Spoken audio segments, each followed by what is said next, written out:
ബഹുമാന്യനായ voters owners association കേരളയുടെ president Asif കണ്ടാവത്തെ എല്ലാവരെയും ഹാർദമായി യോഗത്തിലേക്ക് സ്വാഗതം ചെയ്യുകയാണ്. പിന്നെ കാര്യമായിട്ട് പറയാനുള്ളത് 2 മണി വരെ ഉള്ളൂ നമ്മളെ പരിപാടി. എല്ലാവരും ഇവിടെ സാങ്കേതികരായിരിക്കണം, സജീവമായിട്ട് ചർച്ചയിൽ പങ്കെടുക്കണം. ഇത് നമ്മളെ വേറെ ആയിട്ട് കാണുന്നത് എല്ലാവരും ഒരേ അസോസിയേഷൻ്റെ മെമ്പേഴ്സാണ്. അപ്പം നമ്മളെ ഒരു കാര്യങ്ങൾ ചർച്ച ചെയ്യുമ്പോൾ ഓരോരുത്തരുടെ അടുത്ത് ചർച്ച ചെയ്ത് ഇത് മുന്നോട്ട് എങ്ങനെ കൊണ്ടുപോകണമെന്ന കാര്യമാണ് നമ്മുടെ ഈ ജനറൽ ബോഡിയിൽ ചർച്ച ചെയ്യപ്പെടുന്നത്. പിന്നെ കൂടുതൽ നീട്ടി പറഞ്ഞില്ല, ഞാൻ റിപ്പോർട്ടിൻ്റെ അവതരിപ്പിക്കുന്ന സമയത്ത് ബാക്കി പറയാം. യോഗം നിയന്ത്രിക്കാൻ ബഹുമാന്യനായ പ്രസിഡന്റ് ആസിഫ് കണ്ടാത്തിനെ ക്ഷണിച്ചുകൊണ്ട് ഈ മീറ്റിംഗ് ഉദ്ഘാടനം ചെയ്യാം. Advocate block panchayat president, association general secretary Syed Mohammed, നമ്മളെ ക്ഷണം സ്വീകരിച്ചുകൊണ്ടെത്തിയ പിതാവായ ഈ സ്ഥലം വാർഡ് മെമ്പർ സോളമൻ 2021 നമ്മുടെ സംഘടനയ്ക്ക് നമ്മൾ രൂപം നൽകിയത്. 2022 തന്നെ നമുക്ക് സ്വന്തമായിട്ടുള്ള നമ്മൾ സൊസൈറ്റി ആക്ട് പ്രകാരം രജിസ്റ്റർ ചെയ്ത് പയ്യനങ്ങാടിയിൽ നമുക്ക് സ്വന്തമായിട്ടുള്ള ഓഫീസും കാര്യങ്ങളൊക്കെ ഉണ്ട്. നമ്മൾ സംഘടന സംബന്ധമായി പറയുകയാണെങ്കിൽ നമ്മൾ തുടങ്ങിയ സ്ഥലത്തു നിന്ന് വല്ലാതെ മാറ്റങ്ങളൊന്നും വന്നിട്ടില്ല. നമുക്ക് വേണ്ടത്ര മെമ്പർമാർ ഇതുവരെ നമ്മളെ സംഘടനയിൽ മെമ്പർഷിപ്പ് എടുത്തിട്ടില്ല. അപ്പോൾ ആ പോരായ്മ നികത്താൻ വേണ്ടിയിട്ടാണ് വിഷൻ 2024-25 എന്ന പ്രോഗ്രാം നമ്മൾ സംഘടിപ്പിച്ചിട്ടുള്ളത്. വിഷൻ 2024-25 എന്ന പ്രോഗ്രാമിൽ നമ്മൾ ഉദ്ദേശിക്കുന്നത് ഈ 2 വർഷം കൊണ്ട് ഒരു 300 മെമ്പർമാരെ നമ്മുടെ സംഘടനയിലേക്ക്, ഏറ്റവും ചുരുങ്ങിയത് 300 മെമ്പർമാരെ നമ്മുടെ സംഘടനയിലേക്ക് കൊണ്ടുവരാനുള്ള ഒരു പ്രോഗ്രാമാണ് വിഷൻ 2024-25. അപ്പൊ അതിൽ പല പരിപാടികളുണ്ട്. അതിൻ്റെ ഭാഗമായിട്ടാണ് ഇന്നിവിടെ നമ്മുടെ ജനറൽ ബോഡിയുടെ കൂടെ മെമ്പർഷിപ്പ് ക്യാമ്പയിനും കണ്ടക്ട് ചെയ്യുന്നത്. ഈ തുടർന്ന് നമ്മൾ പത്രങ്ങളിൽ ക്ലാസിഫൈഡിൽ പരസ്യങ്ങൾ കൊടുക്കണം. മെമ്പർഷിപ്പ് ക്യാമ്പയിൻ ഒരു ഗ്രൂപ്പായിട്ട് ഒരു പർട്ടിക്കുലർ സ്ഥലം തിരഞ്ഞെടുത്ത് അവിടെ ക്യാമ്പയിൻ വർക്ക് ചെയ്ത് നമ്മളെ മെമ്പർമാരെ ചേർക്കണം. അങ്ങനെ കുറേ പരിപാടികളുണ്ട്. പിന്നെ നമ്മൾ ഈ മാലിന്യ നിർമ്മാർജ്ജനം സംബന്ധമായിട്ട് അതാത് പഞ്ചായത്തുകളിലും മുനിസിപ്പാലിറ്റികളിലും പല പരിപാടികൾ സംഘടിപ്പിക്കുകയും നമ്മളെ മെമ്പർഷിപ്പ് ക്യാമ്പയിൻ വിപുലപ്പെടുത്തേണ്ടതുണ്ട്. അപ്പോൾ ഇന്ന് നമുക്ക് നമ്മുടെ പരിപാടിയിൽ ഞാൻ എല്ലാവരോടും പറഞ്ഞിരുന്നത് മിനിമം നിലവിലുള്ള മെമ്പർമാർ ഒരു മെമ്പറായി പരിപാടിക്ക് കൊണ്ടുവരണമെന്ന്. അത് ഏറെക്കുറെ ആൾക്കാരത് സ്വീകരിച്ച് കൊണ്ടുവന്നിട്ടുണ്ട്. എല്ലാ മേഖലയിലും ഇത്തരം സംഘടനകൾ ഇപ്പോൾ പ്രവർത്തിക്കുന്നുണ്ട്. വോട്ടേഴ്സ് ഓണേഴ്സ് അസോസിയേഷന്റെ പ്രവർത്തനങ്ങളെ സംബന്ധിച്ച് ചെറിയ വാക്കുകളിലാണെങ്കിലും ഇവിടെ പ്രസിഡന്റ് സൂചിപ്പിച്ചു. നിങ്ങൾ നമ്മുടെ നാടിന് ചെയ്തുകൊണ്ടിരിക്കുന്നത് ഒരു കാര്യമെന്ന് പറയുന്നത് മഹത്തായ ഒരു കാര്യമാണ്.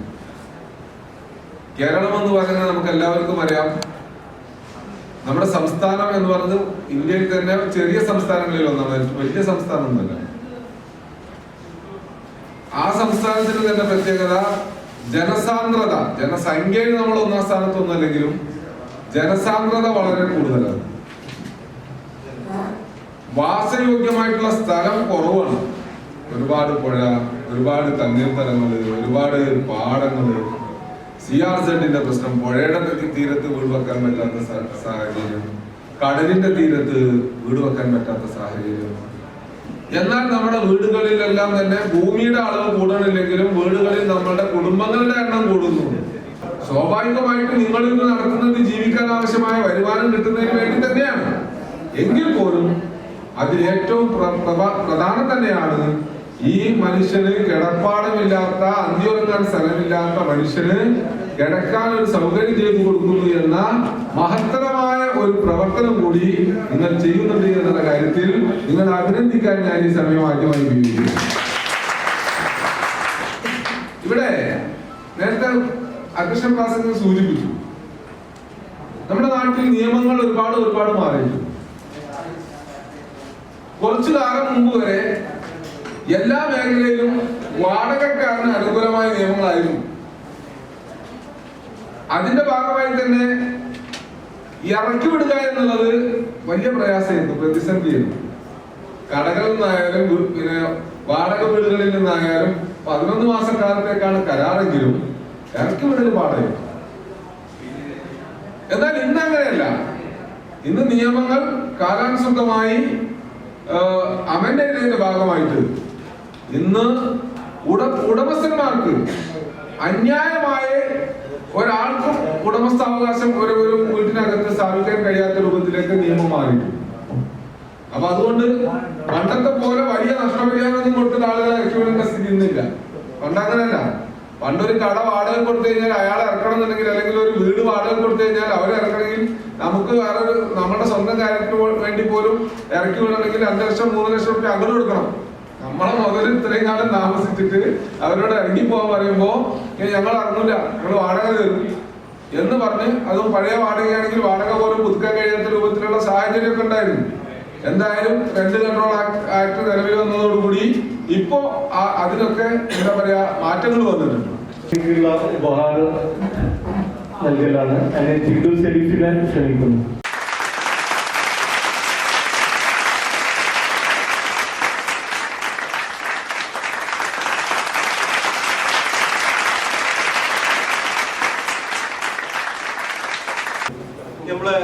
മെമ്പർഷിപ്പ് വിതരണമാണ്.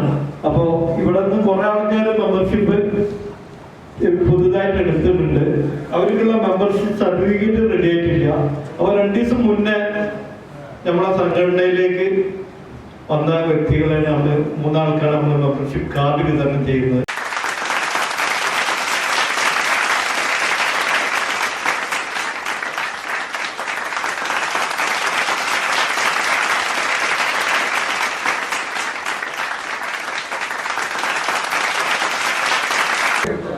നമ്മുടെ സ്ഥലം വാർഡ് മെമ്പർ മിസ്റ്റർ സോളമൻ സ്നേഹവന്ദനം അറിയിച്ചു കൊടുക്കുന്നു. ഈ ജനറൽ ബോഡി ക്വാർട്ടേഴ്സ് ഓണേഴ്സ് അസോസിയേഷന്റെ എല്ലാവിധ പ്രവർത്തനങ്ങൾക്കും എല്ലാവിധ നന്മകളും ആശംസകളും അർപ്പിച്ചുകൊണ്ട് ഈ എളിയവന്റെ വാക്കുകൾ നിർത്തുകയാണ്. നന്ദി, നമസ്കാരം. അടുത്തായിട്ട് റിപ്പോർട്ട് അവതരണമാണ്. അതിന് അസോസിയേഷൻ ജനറൽ സെക്രട്ടറി സേതുമോദ് ക്ഷണിക്കുന്നു. പുതിയ ഭാരവാഹികളെ തെരഞ്ഞെടുത്തിരുന്നു.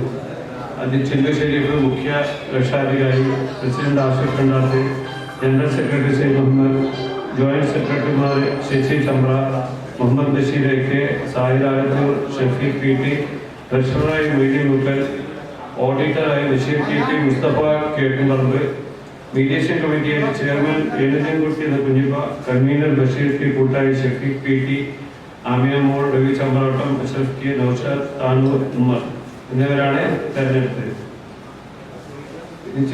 നമ്മൾ ചെയ്ത ചെറിയ കാര്യങ്ങളാണ് ഞാൻ ഇനി പറയാൻ പോകുന്നത്. ആഡംബര നികുതി, ലക്ഷറി ടാക്സ് ഒഴിവാക്കാൻ ആവശ്യപ്പെട്ടുകൊണ്ടുള്ള നിവേദനം മുഖ്യമന്ത്രിക്കും വകുപ്പ് മന്ത്രിക്കും സമർപ്പിക്കാൻ ബഹുമാനപ്പെട്ട MLA കുറുക്കോളി മൊയ്തീൻ അവർക്ക് നൽകി. പോലീസിന്റെ ആവശ്യപ്രകാരം അന്യസംസ്ഥാന 200ഓളം തൊഴിലാളികളെ പങ്കെടുപ്പിച്ചുകൊണ്ട് EMLP കോർട്ട് തിരൂർ സ്കൂളിൽ മയക്കുമരുന്നിനെതിരെ ബോധവൽക്കരണ ക്ലാസുകൾ സംഘടിപ്പിച്ചു. കോട്ടസ് ഓണേഴ്സ് അസോസിയേഷൻ ഭാരവാഹികളും പോലീസ് ഉദ്യോഗസ്ഥരും സംസാരിച്ചു. പോലീസ്, ലേബർ, ഓഫീസ്, ഹെൽത്ത് ഡിപ്പാർട്ട്മെന്റുകൾ മുതലായ പല ആവശ്യങ്ങൾക്കും ഇപ്പോൾ ഈ അസോസിയേഷനെ സമീപിച്ചുകൊണ്ടിരിക്കുകയാണ്. പല ആവശ്യങ്ങളായിട്ട് വരുമ്പോൾ നമ്മളത് അതിന് ഗൈഡൻസ് കൊടുക്കും എന്നുള്ളതാണ് പറയാൻ ഉദ്ദേശിക്കുന്നത്. അന്യസംസ്ഥാന തൊഴിലാളികൾ താമസിക്കുന്ന കോട്ടസ് ഉടമകളുടെ ഒരു യോഗം കൂടി. ചർച്ചയിൽ അവരോട് അറിയിച്ച കാര്യങ്ങൾ നിങ്ങൾക്ക് എല്ലാവർക്കും അറിയാൻ വേണ്ടിയിട്ട് ഞാൻ എഴുതിയെടുത്താണ്.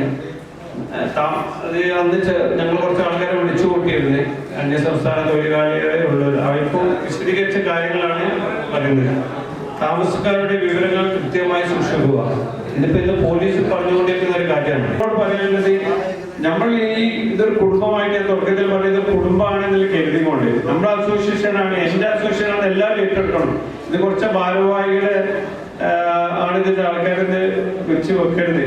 പിന്നെ ഒരു കാര്യം പറയേണ്ടത്, ഇവിടെ ഈ കഴിഞ്ഞ പ്രാവശ്യം ഞാൻ ഊന്നി പറഞ്ഞിരുന്നു, ഈ സംഘടനയിൽ നിങ്ങൾ 50 റുപ്യ മാസമായിട്ട് ഒരു തരുന്നുണ്ടെങ്കിൽ, ഒരു മെമ്പർഷിപ്പ് ഇടുന്നുണ്ടെങ്കിൽ, ഇത് വാടകയ്ക്കും നമ്മുടെ ഓഫീസ് വാടകയ്ക്കും നമ്മുടെ അസിസ്റ്റന്റ് സെക്രട്ടറി രാവുപകൽ വർക്ക് ചെയ്യുന്ന കുറെ മെനക്കെട്ട് ഓടുന്ന അദ്ദേഹത്തിന് ചെറിയ ശമ്പളം കൊടുക്കുന്ന ആയാലും ചെറിയ ശമ്പളം കൊടുക്കുന്നു. വരുന്നത്ര ചെലവത്ര എന്നുള്ളത് മാത്രമാണ് നമ്മൾ അവതരിപ്പിക്കാൻ പോകുന്നുള്ളൂ. എല്ലാ മാസങ്ങളും നമ്മൾ ഗ്രൂപ്പിൽ വ്യക്തമായിട്ടുള്ള കണക്ക് അവതരിപ്പിക്കുന്നുണ്ട്. 2022 നവംബർ 1 മുതൽ 2024 ഈ കഴിഞ്ഞ മെയ് 31 വരെയുള്ള കണക്കുകളുടെ ഓരോ മാസത്തെ വിവരങ്ങളാണ് ഇവിടെ അവതരിപ്പിക്കുന്നത്. കഴിഞ്ഞ മാസം ഏപ്രിൽ വരെയുള്ള എല്ലാ കണക്കുകളും അത് മുമ്പ് മെമ്പർമാരായിരിക്കും അറിയാം, നമ്മുടെ ഗ്രൂപ്പിൽ പ്രസിദ്ധീകരിച്ചിരുന്നു. ഇനി ആർക്കെങ്കിലും അതിന്റെ ഡീറ്റെയിൽസ് മുഴുവൻ വിവരണം വേണമെങ്കിൽ നമ്മുടെ ഓഫീസിൽ നിങ്ങളുടെ എല്ലാ മെമ്പർമാരോടും പറയാനുള്ളത്, നമ്മുടെ ക്വാർട്ടേഴ്സ് ഓണേഴ്സ് അസോസിയേഷൻ 2021 കൊറോണ സമയത്താണ് ആരംഭിച്ചത്. ഈ സമയത്ത് നമുക്ക് മെമ്പർമാരായവർക്ക് അന്ന് തീരുമാനിച്ച പ്രകാരം 1000 രൂപ ഒറ്റ തവണ മെമ്പർഷിപ്പ് ചാർജും മാസം 50 രൂപ പ്രകാരം ഉള്ള വരിസംഖ്യയാണ് നമ്മൾ നിശ്ചയിച്ചിട്ടുള്ളത്. ഇത് പ്രകാരമാണ് നമ്മുടെ ബൈലോ രജിസ്റ്റർ ചെയ്തിട്ടുള്ളത്. സൊസൈറ്റീസ് ആക്ട് അനുസരിച്ച് നമ്മൾ മാർച്ച് മാസത്തിൽ രജിസ്റ്റർ ചെയ്ത സംഘടനയാണ്. ഇന്നും നമ്മൾ ആ രജിസ്ട്രേഷൻ പുതുക്കിക്കൊണ്ടിരിക്കുകയാണ്. ഞാൻ എന്റെ കണക്കുകളിലേക്ക് കണക്കുകളിൽ കഴിഞ്ഞ 2 മെയിനായിട്ട് നമ്മൾ വരുന്നത് ബാങ്കിലാണ്. ഈ വരുന്ന പൈസ മുഴുവൻ നേരെ ബാങ്കിലേക്ക് ഡെപ്പോസിറ്റ് ചെയ്യുന്നത്. അപ്പൊ ഈ 1000 രൂപയും മാസം വരുന്ന 50 രൂപ പ്രകാരം 600 രൂപ ഒരു വർഷത്തിലുണ്ടാവും ഒരു മെമ്പർക്ക്. ഇതില് നമ്മുടെ ബാങ്ക് ബാലൻസ് നവംബർ ഒക്ടോബർ 31 35,450 രൂപ 78 പൈസയായിരുന്നു. അന്ന് ലിക്വിഡ് ക്യാഷ് ആയിട്ട് കയ്യിലുണ്ടായിരുന്നത് 6,270 രൂപ. അപ്പൊ മൊത്തം 41,720 രൂപ 78 പൈസ. നവംബർ മാസത്തെ നമ്മുടെ ചെലവുകൾ മൊത്തം ഓഫീസ് വാടക മറ്റുള്ള എക്സിക്യൂട്ടീവ് ചെലവുകൾ അടക്കം 9,900 രൂപ. മൊത്തം ഇതുവരെയുള്ള ഈ 19 മാസത്തെ ചെലവ് 1,68,779 രൂപ. നമുക്കുള്ള വരവ് 1,41,050 രൂപ. ബാങ്കിലുള്ള ക്ലോസിംഗ് ബാലൻസ് 21,371 രൂപ 51 പൈസ. പെറ്റി ക്യാഷ് ആയിട്ട് കയ്യിലുള്ള പെറ്റി ക്യാഷ് ആയിട്ടുള്ളത് 500 രൂപ. ഈ സംക്ഷിപ്ത രൂപം നിങ്ങളുടെ മുന്നിൽ അവതരിപ്പിക്കുകയാണ്. ഇതിൽ നിങ്ങൾക്ക് ആർക്കെങ്കിലും കയറി ആക്കി തരണമെന്നുണ്ടെങ്കിൽ നമുക്ക് നമ്മുടെ ഓഫീസിൽ പയ്യനാട് ഓഫീസിൽ വന്നാൽ ഇതിന്റെ എല്ലാ പൂർണ്ണ രൂപവും ഫയലുകളും അവിടെ ഉണ്ട്. ഇത് നമ്മുടെ ഇന്റേണൽ ഓഡിറ്റർമാര് അംഗീകരിച്ച കണക്കാണ്.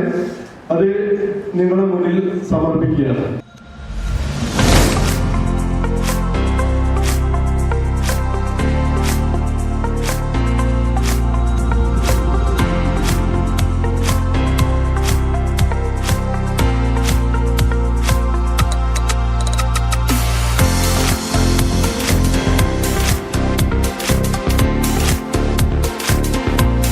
പലതരത്തിലുള്ള സംഘടനകളുണ്ട്. പ്രധാന രാഷ്ട്രീയ സംഘടനകൾ കൂടാതെ തന്നെ സാമുദായ സംഘടനകൾ, മതസംഘടനകൾ, അതിനേക്കാൾ ഉപരി ഓരോ പ്രദേശത്തുള്ള പ്രദേശവാസികളുടെ സംഘടനകൾ, അതൊക്കെ കഴിഞ്ഞ ശേഷം ഓരോ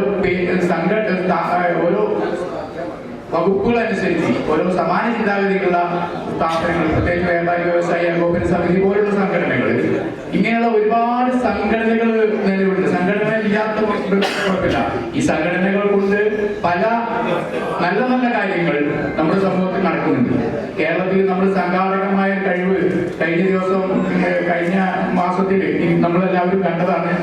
ഒരു സൗദിയിലെ ജയിലിൽ കഴിയുന്ന ഒരു സഹോദരന് വേണ്ടിയിട്ട് വലിയൊരു എമൗണ്ട് നമ്മളെല്ലാവരും സംഘടിപ്പിച്ച് സ്വരൂപിച്ച് കൊടുത്തു.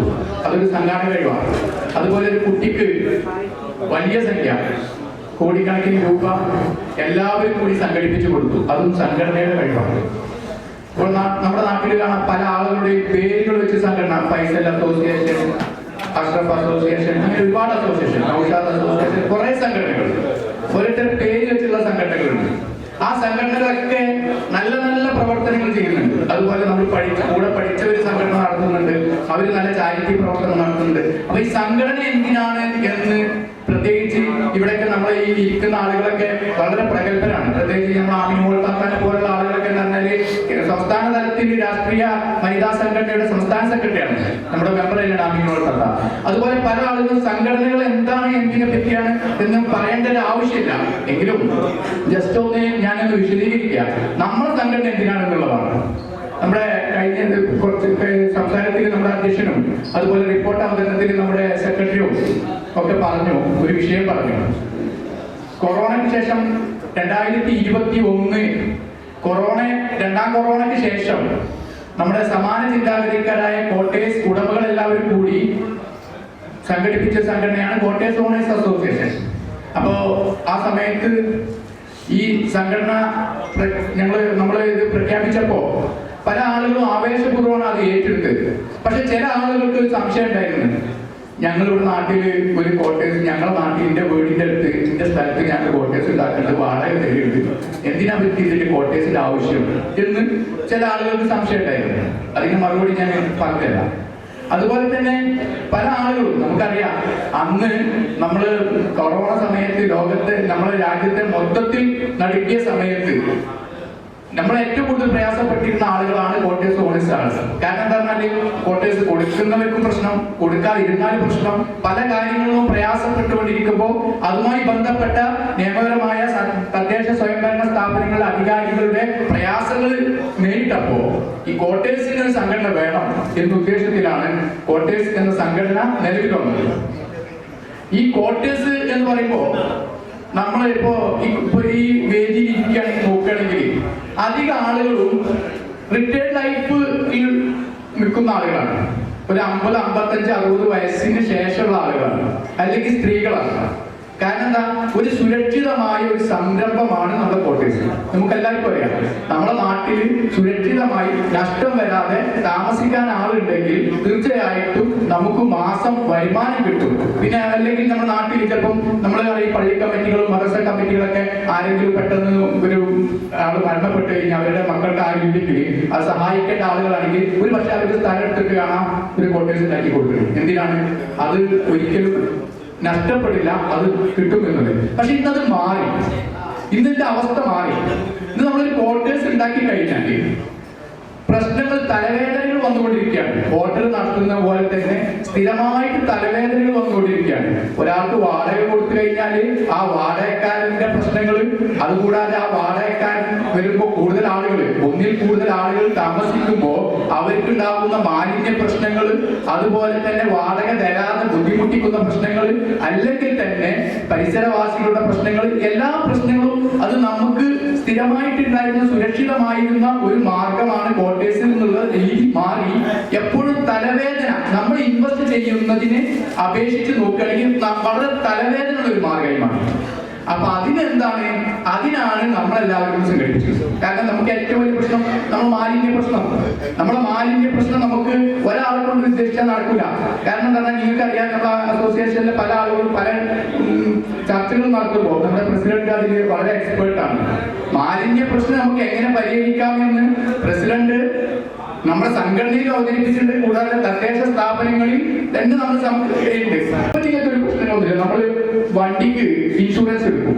വണ്ടിക്ക് ഇൻഷുറൻസ് എടുക്കണം എന്തിനാ? നമുക്ക് എന്തെങ്കിലും അപകടങ്ങൾ വരാതിരിക്കാൻ. അപകടങ്ങൾ വരാതിരിക്കട്ടെ എന്ന് നമ്മൾ പ്രാർത്ഥിക്കുകയും ചെയ്യുന്നു. അതോടൊപ്പം തന്നെ എന്തെങ്കിലും അപകടം വന്നാൽ നമുക്കൊരു പ്രശ്നം വരാതെ കാര്യങ്ങൾ നീങ്ങിപ്പോകാനാണ് നമ്മൾ ഈ ഇൻഷുറൻസ് എടുക്കുന്നത്. അതുപോലെ തന്നെ നമ്മുടെ മെമ്പർമാർക്ക് എന്തെങ്കിലും പ്രശ്നങ്ങൾ വന്നാൽ നമ്മൾ ഒറ്റക്കല്ല, എന്റെ കൂടെ എന്റെ അസോസിയേഷൻ ഉണ്ട് എന്നുള്ള ഒരു ധൈര്യം, അതിനു വേണ്ടിയാണ് നമ്മൾ മെമ്പർഷിപ്പ് എടുക്കുന്നത്. അത് നമുക്ക് എല്ലാ ഭാഗത്തും അത് വിപുലമാക്കണം. അത് വിപുലമാക്കി നമ്മുടെ സംഘടന എന്താണെന്ന് അറിയിച്ച് നമ്മുടെ പ്രദേശത്തുള്ള പ്രത്യേകിച്ച് ഓരോ പഞ്ചായത്ത് കമ്മിറ്റി നിലവിൽ വരണം. മേഖലാ കമ്മിറ്റി നിലവിൽ വരണം, ജില്ലാ കമ്മിറ്റി നിലവിൽ വരണം. എല്ലാ ജില്ലകളിലും വന്നാൽ ശക്തമായ രീതിയിൽ നമുക്ക് മുന്നോട്ട് കൊണ്ടുപോകാൻ കഴിയും. അതിന് ശക്തമായ അത് മുന്നോട്ട് കൊണ്ടുപോകേണ്ട ആളുകളാണ് ഈ കൂട്ടത്തിൽ ഇരിക്കുന്ന എല്ലാവരും. ഇതിൽ ഒരു പ്രസിഡന്റോ സെക്രട്ടറിയോ ട്രഷററോ മാത്രം വിചാരിച്ച് ഒന്നും നടക്കില്ല. ഇതിന് നമ്മൾ ഓരോരുത്തരും പ്രതിജ്ഞ എടുക്കണം. ഇന്നത്തെ ചർച്ചയിൽ നമ്മൾ ഓരോരുത്തരും പ്രതിജ്ഞ എടുക്കണം. കേരളത്തിന്റെ എല്ലാ മുക്കിലും മൂലയിലും കോട്ടേഴ്സ് ഓണേഴ്സ് അസോസിയേഷന്റെ മെമ്പർമാർ ഉണ്ടായിരിക്കണം എന്നുള്ളത്. ഒരു വലിയ സംഘടന ഉണ്ടായിക്കഴിഞ്ഞാൽ നമ്മുടെ സംഘടനയ്ക്ക് വിവിധ മേഖലകളിൽ പ്രവർത്തിക്കാൻ കഴിയും. നമുക്ക് പല രീതിയിലും ചാരിറ്റി പ്രവർത്തനങ്ങൾ ചെയ്യാൻ കഴിയും. ഒരുപക്ഷെ നമ്മൾ പേരിൽ നമ്മൾ കോട്ടേഴ്സ് ഉടമകൾ മുതലാളിമാരാണ്. പക്ഷെ പല ആളുകളുടെയും അവസ്ഥ വളരെ പ്രയാസമായിരിക്കും. അവർക്ക് അത് മെയിൻ്റെനൻസ് ചെയ്യാൻ പറ്റാത്തൊരു അവസ്ഥ വരും. അവരുടെ പ്രവാസ ലോകത്ത് നിന്ന് പ്രവാസിയായി നിന്ന് അവരുടെ സമ്പാദ്യം ആകെ ഉണ്ടായിരുന്ന സമ്പാദ്യം മുഴുവനും നിഷേധിച്ചിട്ടുണ്ടാവും. പിന്നെ അത് വാടക കിട്ടാതെ അതിന്റെ കാലത്തിനനുസരിച്ച് മാറാതെ നിൽക്കുമ്പോ അവർക്ക് വളരെ പ്രയാസമാവും. പിന്നെ അത് മോടി പിടിപ്പിക്കാൻ കടം ബാങ്കിലേക്ക് പോയി ആ ബാങ്കിൽ വന്ന് ജപ്തിയിലേക്ക് വരുന്നൊരവസ്ഥ വരും. അതിലെല്ലാം മാറ്റം വരുത്തിക്കൊണ്ട് നമുക്ക് തന്നെ നമ്മുടെ അംഗങ്ങൾക്ക് വേണ്ട സഹായങ്ങൾ സാമ്പത്തിക രീതിയിൽ ഏതൊക്കെ രീതിയിൽ അത് ഇപ്പോഴെ ചെയ്യുന്നല്ല. നമ്മുടെ സംഘടന വലുതായാലുള്ള കാര്യങ്ങളാണ് പറയുന്നത്. സംഘടന വലുതായാൽ നമുക്ക് അതിന്റെ വെൽഫെയർ ഉണ്ടാകും, അതിന്റെ മറ്റുള്ള പ്രവർത്തനങ്ങൾക്ക് നമുക്ക് അതിനുള്ള ഫണ്ട് ഉണ്ടാകും. മറ്റുള്ളവരെ സഹായിക്കാൻ പെട്ടെന്ന് ഒരു അപകടം വന്നു അവരെ സഹായിക്കാൻ നമുക്കൊരു ഗ്രൂപ്പ് ഇൻഷുറൻസ് ചെയ്യാൻ പറ്റും. അതുപോലെ തന്നെ നമ്മുടെ കോട്ടേഴ്സിൽ താമസിക്കുന്ന ആൾക്കാർ നമ്മൾ നേരത്തെ നമ്മുടെ ഉദ്ഘാടകൻ പറഞ്ഞു, പല ആളുകളും പല മേഖലകളിൽപ്പെട്ട ആൾക്കാരാണ്. പാവപ്പെട്ടവരുണ്ടാകും, വീടില്ലാത്തവരുണ്ടാകും. അവരൊക്കെ പെട്ടെന്ന് അവരെ മക്കള് കോട്ടേഴ്സിൽ താമസിക്കാതിരിക്കാനാണ് നമ്മുടെ ഉദ്ദേശം. അവരുടെ മക്കൾക്ക് നല്ല വിദ്യാഭ്യാസം നൽകുക, അതൊക്കെ നമ്മുടെ ഒരു പൊതു സമൂഹത്തിന് ചെയ്യാവുന്ന ഗുണങ്ങളാണ്. ഇതെല്ലാം അതായത് ഈ രാജ്യത്തിന് ഈ നമ്മുടെ നാടിന് എല്ലാ രീതിയിലും നമുക്ക് സേവനം ചെയ്യാൻ കഴിയാൻ ഈ കോട്ടേഴ്സ് ഓണേഴ്സ് അസോസിയേഷൻ എന്ന ബാനറിൽ നമുക്ക് പ്രവർത്തിക്കാൻ കഴിയും. താങ്ക് യു മിസ്റ്റർ സമ്പത്ത് മുത്താണിക്കാട്. ഏകദേശം നമ്മളെ സംഘടനയുടെ എല്ലാ കാര്യങ്ങളും വിശദീകരിച്ചിട്ടുണ്ട്. അടുത്ത നമ്മൾക്ക് ആകെ ഒരു വനിതാ മെമ്പറും വനിതാ എക്സിക്യൂട്ടീവ് മെമ്പറാണുള്ളത്. ആമിന മോള് KTCC ജോയിന്റ് സെക്രട്ടറിയാണ്. നമ്മുടെ ഈ അസോസിയേഷൻ നല്ലൊരു രീതിയിലാണ് പ്രവർത്തിക്കുന്നത്. ഞങ്ങളെ സംബന്ധിച്ചിടത്തോളം എൻ്റെ കോട്ടേഴ്സിൽ ഒരുപാട് ഇതര സംസ്ഥാന അന്യ സംസ്ഥാന തൊഴിലാളികളിൽ താമസിക്കുന്ന ഒരു കോട്ടേഴ്സാണ്. ഈ സംഘടന വന്നതിന് ശേഷം എന്തായാലും നമുക്ക് അവരോട് എന്ത് പറയുകയാണെങ്കിലും ഞങ്ങൾക്കൊരു അസോസിയേഷൻ ഉണ്ട്, അതിൻ്റെ ആ മാനദണ്ഡം പ്രകാരം നമുക്ക് മുന്നോട്ട് കൊണ്ടുപോകാൻ പറ്റുകയുള്ളൂ എന്നുള്ള ഒരു വാക്ക് മുൻകൂട്ടി നമ്മൾ പറഞ്ഞിട്ടേ അവരൊക്കെ കോട്ടേഴ്സിലേക്ക് നമ്മൾ എടുക്കുന്നുള്ളൂ. അത്തരത്തിൽ നമുക്ക് പറയാനും നമുക്ക് എന്ത് തന്നെ പ്രശ്നങ്ങൾ ഉണ്ടായാലും ഇപ്പൊ സംഘാടകർ നമ്മളെ ഇതിലെ മെമ്പർമാർ ഓരോരുത്തരും ഇവിടെ അവതരിപ്പിക്കും. പല പ്രശ്നങ്ങളും ഈ സംഘടന വന്നതിന് ശേഷം എല്ലാത്തിനും ഒരു പരിഹാരം കണ്ടെത്താൻ സാധിച്ചിട്ടുണ്ട്. അതുപോലെ ഇത്തരത്തിൽ ഈ സംഘടന എങ്ങനെയെങ്കിലും നമ്മൾ എല്ലാ ജില്ലകളിലും ഇതിപ്പോ സംസ്ഥാന കമ്മിറ്റി ഭാരവാഹികളാണ്, എല്ലാ ജില്ലകളിലും വ്യാപിപ്പിച്ചിട്ടുണ്ട്. എങ്കിൽ നമ്മുടെ കേരള സംസ്ഥാനം തന്നെ നല്ലൊരു പ്രവർത്തനവുമായി എന്തായാലും ഇത് നല്ലൊരു പ്രവർത്തനവുമായിട്ട് മുന്നോട്ട് പോവുള്ളൂ. അതിന് എല്ലാവരുടെയും പിന്തുണ വേണമെന്ന് മാത്രം അറിയിച്ചുകൊണ്ട് ഇവിടെ നിർത്തുന്നു. ഞാൻ പെട്ടെന്ന് പോകാണ്ടായതുകൊണ്ട് എല്ലാവരും എനിക്ക് പോകാനുള്ള അനുവാദം തരണം. നമ്മുടെ കോട്ടേഴ്സ് ഓണേഴ്സ് അസോസിയേഷന് സംഘടനയ്ക്ക് മീഡിയേഷൻ കമ്മിറ്റി, ഒരു മസാലത്ത് കമ്മിറ്റി എന്ന് പറയും നമ്മളൊരു മഹല് കമ്മിറ്റി, അതുപോലെ ഒരു മീഡിയേഷൻ കമ്മിറ്റി നമുക്ക് നിലവിലുണ്ട്. നിങ്ങളും പിന്നെ നിങ്ങളെ വാടകക്കാരും തമ്മിലുള്ള പ്രശ്നങ്ങൾ പരിഹരിക്കാനും വേണ്ടിയിട്ടാണ് ആ മീഡിയേഷൻ കമ്മിറ്റിക്ക് നമ്മൾ രൂപം നൽകിയിട്ടുള്ളത്. അപ്പോൾ അതിൻ്റെ ചെയർമാൻ മുണ്ടേക്കാട്ട് കുട്ടി എന്ന തുലിപ്പ രണ്ട് വാക്ക്. എനിക്ക് ഈ സമയം ചെറിയൊരു അഭിമാനം തോന്നുന്നു. കാരണം ഇന്നത്തെ രാവിലത്തെ കാലാവസ്ഥ നമ്മൾ കഴിഞ്ഞ പ്രാവശ്യം നമ്മുടെ ജനബോഡി വെച്ചത് തിരൂരാണ്. ഏതാണ്ട് തിരൂരുള്ള ആളുകളാണ് ഇതിൽ കൂടുതലുള്ളത്. ഞാൻ മനസ്സിലാക്കിയത് ഈ ഭാരവാഹികളല്ലാത്ത ആളുകളൊന്നും ഇതിന്റെ പ്രാധാന്യം അത്ര മനസ്സിലാക്കാണ്ട് തിരുനാവായ കൊടുത്ത് വെച്ചാൽ നമുക്ക് പ്രയാസം ഉണ്ടാവുന്നൊരു തോന്നൽ വന്നു. പക്ഷെ അതിനൊക്കെ മറികടന്ന് ഒരുപാട് ചുറ്റുപാടുണ്ടായിട്ടും ഈ സംഘടനയെ മനസ്സിലാക്കി അതിനെ പരിഗണിച്ച് എല്ലാം മാറ്റിവെച്ച് ഇവിടെ എത്തിയ എല്ലാവരെയും അഭിനന്ദിക്കണം. ഇപ്പോ ഒരു മീഡിയേഷൻ കമ്മിറ്റി എന്ന് പറയുന്ന ആ ഒരു വകുപ്പ് അതിൻ്റെ ചെയർമാൻ എന്നുള്ള രീതിയിൽ ഈ കാലയളവിൽ പ്രവർത്തിച്ചിട്ടുണ്ട്. ഞാൻ മനസ്സിലാക്കിയിടത്തോളം നമ്മൾ ഇതിനുവേണ്ടി ഇറങ്ങിത്തിരിക്കുമ്പോൾ എല്ലാം അറിയണം. കാരണം ഒരു അപേക്ഷ ഇങ്ങനെ ഒരു വിഷയം ഉണ്ടെന്ന് പറഞ്ഞാൽ അറിഞ്ഞു കഴിഞ്ഞാൽ നമ്മൾ ആദ്യം ഇതിനെക്കുറിച്ച് പഠിക്കേണ്ടത് ആ വ്യക്തി ഏത് രാഷ്ട്രീയക്കാരനാണ്, ഏത് രീതിയിൽ പ്രവർത്തിക്കുന്ന ആളാണ്, ക്വാർട്ടേഴ്സ് ഏത് രാഷ്ട്രീയക്കാരനാണ്, ഇതൊക്കെ പഠിച്ചിട്ട് ഇതിലേക്ക് ഇറങ്ങാൻ പറ്റുള്ളൂ. പോലീസിന്റെ ഭാഗത്തുനിന്ന് മാതൃകാപരമായിട്ടുള്ള സഹകരണം നമുക്ക് ഉണ്ടായിട്ടുണ്ട്. കാരണം നമ്മൾ ഇത് ചെയ്തതിന് ശേഷം SP വഴി ലിങ്ക് ചെയ്തിട്ടാണ് നമ്മൾ ഈ സംഘടന പ്രവർത്തിക്കുന്നത്. ഇതുമായി ബന്ധപ്പെട്ട് ഈ സദസ്സിൽ തന്നെ ഇരിക്കുന്ന 1-2 ആളുകളുടെ ക്വാർട്ടേഴ്സിന്റെ വിഷയത്തിൽ അങ്ങ് പോലീസ് സ്റ്റേഷൻ വരെ എത്തിയിട്ടുണ്ട് ഞാൻ. പിന്നെ ഒരുപക്ഷെ ആദ്യമൊക്കെ നല്ല രീതിയിൽ സംസാരിച്ചിട്ട് എവിടെ എത്തിയില്ലെങ്കിൽ ഒരല്പം ആ രൂപത്തിൽ കൈകാര്യം ചെയ്യുന്ന രീതിയിലും കുറച്ചൊരു ടീം നമ്മളെപ്പോൾ വേണം. അങ്ങനെ ഉണ്ടായിട്ടുമുണ്ട്. അങ്ങനെ ഒരു ടീമും നമുക്കുണ്ട്. ചിലപ്പോൾ പോയി സംസാരിക്കുമ്പോഴേ നമ്മളെ പ്രതിരോധിക്കാനുള്ള ഒരു ചുറ്റുപാടും കൂടി ഉണ്ടാവണം എന്നുള്ളത് ഞാൻ 1-2 കാര്യങ്ങൾ മനസ്സിലാക്കിയത്. ഇപ്പൊ ഇവിടെ നടന്ന ഇപ്പൊ നമ്മുടെ കോട്ടേഴ്സ് ഓണർ ഇവിടെ ഇരിക്കുന്നുണ്ട്. ആ ഒരു വിഷയത്തിന് നമ്മൾ ചെന്നപ്പോ കോട്ടേഴ്സ് ഓണറിന്റെ മോനും എൻ്റെ ഒപ്പം ഉണ്ട്, എല്ലാവരും ഉണ്ട്. പക്ഷെ പോലീസ് സ്റ്റേഷനിൽ 2 ദിവസം കഴിഞ്ഞ് വിളി വന്നത് എന്നോട് ഹാജരാവാനാണ്.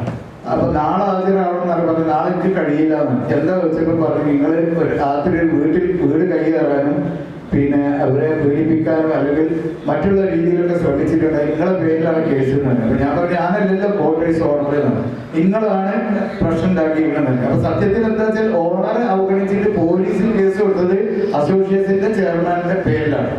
എന്തായാലും സ്റ്റേഷനിൽ ചെന്ന് ഇപ്പൊ DYSPയും ഇവരൊക്കെ കണ്ടപ്പോ നമ്മുടെ പ്രവർത്തനം കാര്യങ്ങളും, കാരണം അവരിതിനു മുമ്പേ നമ്മളെ കുറിച്ച് അറിഞ്ഞതുകൊണ്ട് നമ്മളെ ഇപ്പൊ തൊഴിലാളികൾക്കും അവർക്കൊക്കെ ഉള്ള ക്ലാസ് എടുക്കാനും മറ്റൊക്കെ വന്ന് നമ്മുടെ അസോസിയേഷൻ എന്താണെന്നുള്ളതും അതെങ്ങനെ പ്രവർത്തിക്കുന്നു എന്നുള്ളതും കൃത്യമായി മനസ്സിലാക്കിയത് കൊണ്ട് അവർക്ക് കാര്യങ്ങൾ മനസ്സിലായി. അതിന്റെ അടിസ്ഥാനത്തിൽ നമുക്ക് അത് ഒഴിപ്പിക്കലായിരുന്നു ആവശ്യം. കുറച്ച് ബുദ്ധിമുട്ടിയെങ്കിലും അത് ഒഴിപ്പിച്ചു. പിന്നീട് കുറച്ച് ബാലൻസ് കാശ് തരാണ്ടായിരുന്നു, അവധി വെച്ചു. പോലീസ് സ്റ്റേഷനിൽ SI വിളിച്ചിട്ട് പറഞ്ഞ് കുറച്ച് പൈസ ഇവിടെ കൊടുത്തിട്ടുണ്ട്, നിങ്ങൾ വന്ന് വാങ്ങിച്ചു കൊണ്ടുവരണം, ഇവിടെ ഇരിക്കുകയാണെന്ന് പറഞ്ഞ് ഞാനും ഓണറുടെ മോനും കൂടി പോയിട്ട് വാങ്ങിച്ച് കൊണ്ടുവന്നു. പിന്നെ ഇനിയൊരു 10 രൂപയും കൂടി തരാണ്ടായിരുന്നു, ഒരു ഡേറ്റ് വെച്ചിരുന്നു. അപ്പൊ ഞങ്ങൾക്കും എനിക്കും അവർക്കും സമയക്കുറവ്, ചില കാര്യങ്ങളും പ്രയാസകരമായ ഒരു അവസ്ഥ അവരുടെ കുടുംബത്തിന് ഉണ്ടായതുകൊണ്ട് അങ്ങോട്ട് പോകാൻ കഴിഞ്ഞില്ല എന്നുള്ളൂ. അത് പെറ്റീഷൻ രജിസ്റ്ററുകൾ ഇന്ന ദിവസം കൊടുക്കണം എന്ന് എഴുതി വെച്ചിട്ടുണ്ട്. അതുപോലെ മറ്റുള്ള 1-2 കേസുകളും സമാനമായി വന്നു. അതൊക്കെ ഫോണിലൂടെ നമ്മൾ കൈകാര്യം ചെയ്യുകയും അസോസിയേഷന്റെ ആ ഭാഗത്തു നിന്നാണ് പലപ്പോഴേക്കും ഞങ്ങൾ കൊടുത്തോളാം ചെയ്തോളാം എന്നൊക്കെയുള്ള രീതിയിൽ.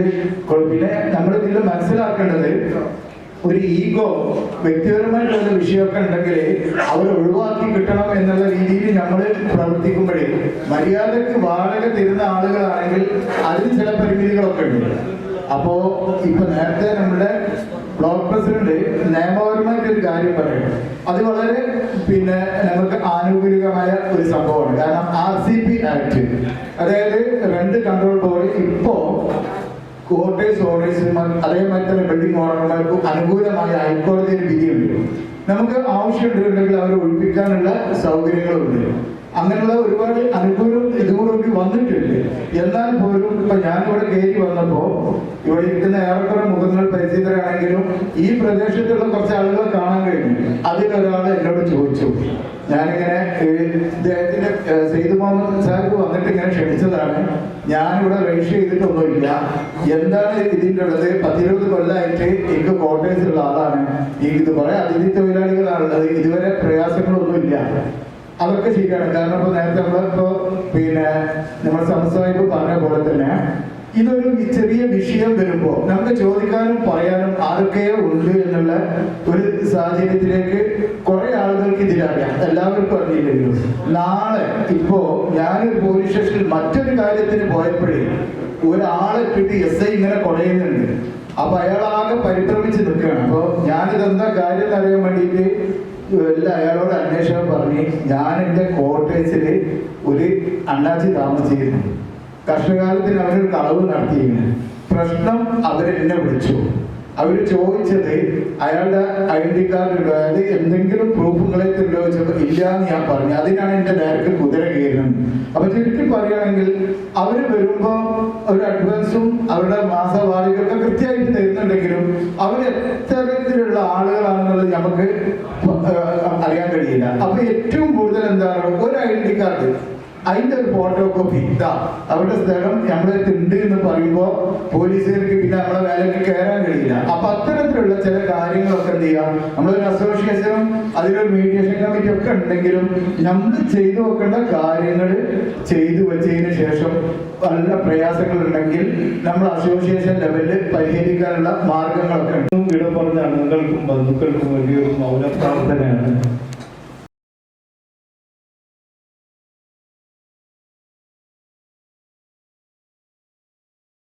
പങ്കാളിത്താണ് അതിലുള്ളത്. അവിടെ പ്രസിഡന്റ് സെക്രട്ടറി മറ്റുള്ളതൊന്നുമില്ല. അതിന്റെ ഒരു ഭാഗമായിട്ടാണ് പ്രസിഡന്റ് സെക്രട്ടറി മെമ്പർമാരൊക്കെ ഉള്ളത്. എല്ലാവർക്കും കൂട്ടുത്തരവാദിത്തമുള്ള ഒരു ബോഡിയാണ് ജനറൽ ബോഡി.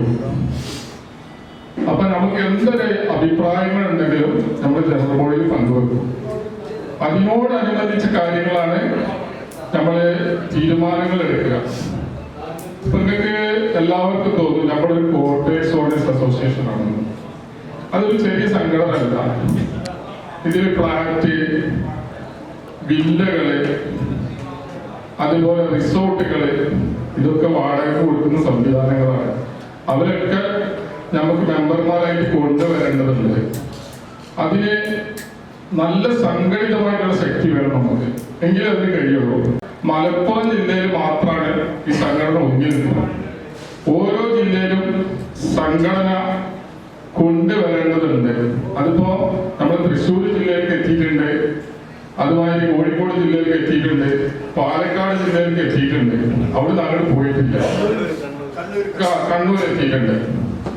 അപ്പോ നമ്മൾ ആ തൊട്ടടുത്തതായിട്ടുള്ള ജില്ലകള് തൃശ്ശൂര്, പാലക്കാട്, കണ്ണൂര്, കോഴിക്കോട്, വയനാട് അടുത്ത 25 ആകുമ്പോഴത്തേക്ക് നമുക്ക് ഇവിടെയൊക്കെ സംഘടന നിലവിൽ വരണം.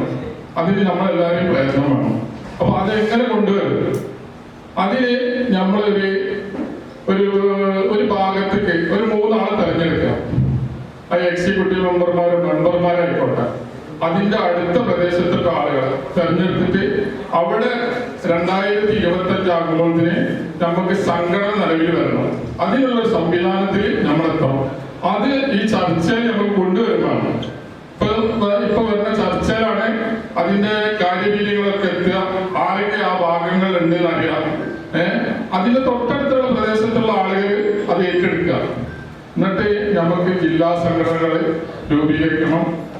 അതുമായി ഏരിയ സംഘടന. ഇപ്പോ പഞ്ചായത്ത് സംഘടന ഒന്നും വേണ്ട. ഇപ്പൊ തിരൂര് ഒരു ഏരിയ, മലപ്പുറം ഒരു ഏരിയ, കോട്ടക്കൽ ഏരിയ, കോഴിക്കോട്, അതേമാതിരി വയനാട്. നമ്മുടെ തൊട്ട പ്രദേശമാണ് വയനാട്. അവിടെ നമുക്ക് ജില്ലാ സംഘടന കൊണ്ടുവരണം. ഇപ്പോ ഏറ്റവും കൂടുതൽ താമസക്കാരുള്ള ഒരു ഏരിയയാണ് വയനാട്.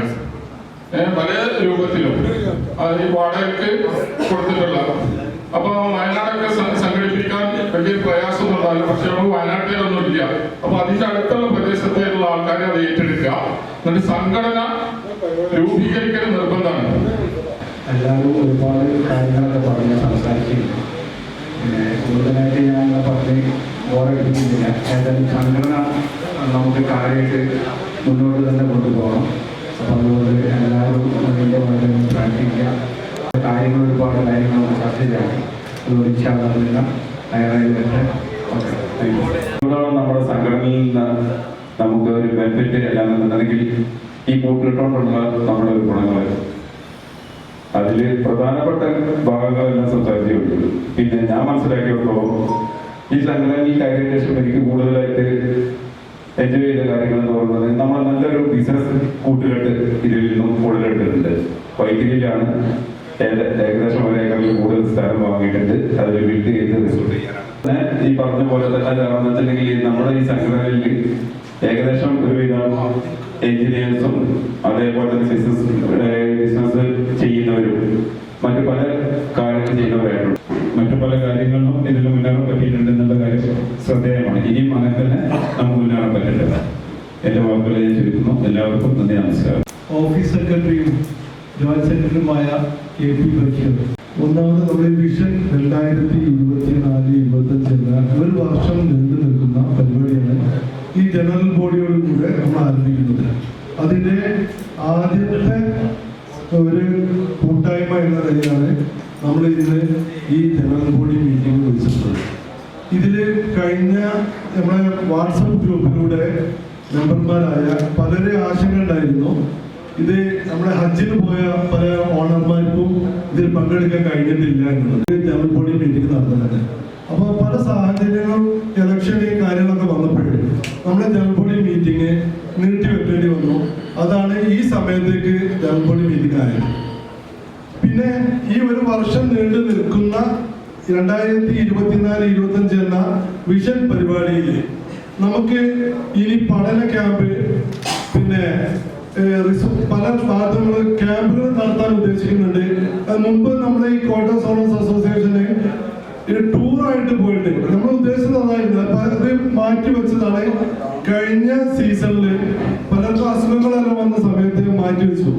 ഇതേപോലെ നിങ്ങളെ ഒരു വാട്സപ്പ് ഗ്രൂപ്പിലേക്ക് ചേർക്കും. 2 വാട്സപ്പ് ഗ്രൂപ്പ് ഉണ്ടെങ്കിലും മെയിൻ ഗ്രൂപ്പ് ഉണ്ട് നമ്മുടെ കോട്ടയം ഓണേഴ്സിന്. ഈ മെയിൻ ഗ്രൂപ്പിൽ ചേർക്കുമ്പോൾ അതിലുള്ള കാര്യങ്ങൾ നിങ്ങൾ ശ്രദ്ധിക്കണം. അതിൽ നമ്മൾ പല ഗവൺമെന്റ് വരുന്ന നിയമങ്ങള്, കാര്യങ്ങള് ഇതെല്ലാം നമ്മൾ ഇതിൽ ആണ് കൊടുക്കാറുള്ളത്. വേറൊരു ഗ്രൂപ്പ് ഉണ്ട് ഫണ്ണീസ് എന്നാണ്. അതിൽ നിങ്ങൾക്ക് വേണമെങ്കിൽ തുടരാം, ഒഴിവാവാം. അതിൽ ഫോർവേഡ് മെസ്സേജുകളൊക്കെയാണ് വരുന്നത്. അപ്പൊ നമ്മൾ ഉദ്ദേശിക്കുന്നത് ചെറിയൊരു വർഷത്തെ പരിപാടിയിൽ ഇനിയിപ്പോ ഇന്ന് പങ്കെടുക്കാൻ കഴിയാത്ത വ്യക്തികള് അതിലൊക്കെ ഒന്ന് പങ്കെടുത്തിട്ട് നമുക്കൊരു കൂട്ടായ്മ, ഇത് വലിയൊരു കാര്യമാണിത്. ഇതുകൊണ്ട് പല നമുക്ക് നിയമവശങ്ങൾ പഠിക്കാന് ഇതിനു മുമ്പ് നമ്മളൊരു സോളാർ എനർജിനെ കുറിച്ചുള്ള ക്യാമ്പ് നടത്തി. ഇത് നമ്മള് ഒരു പ്രത്യേക സ്ഥലങ്ങൾ വെച്ചിട്ടാണ് നടത്തുമ്പോ നിങ്ങളൊക്കെ ഇതിൽ പങ്കെടുക്കണം. ഒരു ചെറിയ അറിവെങ്കിലും നിങ്ങൾക്ക് അതിൽ നിന്ന് കിട്ടും. ഈ കൂട്ടായ്മയിൽ നിന്നുള്ള ഒരു ഗുണം ഏറ്റവും വലുതാണ്. മാത്രമല്ല, നമ്മൾ ചാരിറ്റിയെ കുറിച്ച് പറയുമ്പോഴേ ഈ സീസണിൽ, ഈ കൊറോണ സീസണിൽ കൃഷിക്കാരെ സഹായിക്കാൻ വേണ്ടിയിട്ടാണ് നമ്മളന്ന് കപ്പ വാങ്ങിച്ചത്. അത് കാണാമ്പുഴ ആ ഭാഗങ്ങളിൽ നിന്ന് കപ്പ അത് നമ്മൾ അസോസിയേഷനായിട്ട് രൂപീകരിച്ചിട്ടുണ്ടായിരുന്നില്ല. എങ്കിലും കപ്പ പൈസ കൊടുത്ത് വാങ്ങിച്ചിട്ട് നമ്മുടെ പടിഞ്ഞാറൻ ഭാഗങ്ങളായ ഈ കടപ്പുറം പ്രദേശത്തുള്ളവർക്കും പിന്നെ ചക്ക കളക്ട് ചെയ്തിട്ടും സപ്ലൈ ചെയ്ത് അവിടെ നിന്നാണ് നമ്മൾ സംഘടനയുടെ രൂപീകരണം മെയിനായിട്ട് വന്നത്.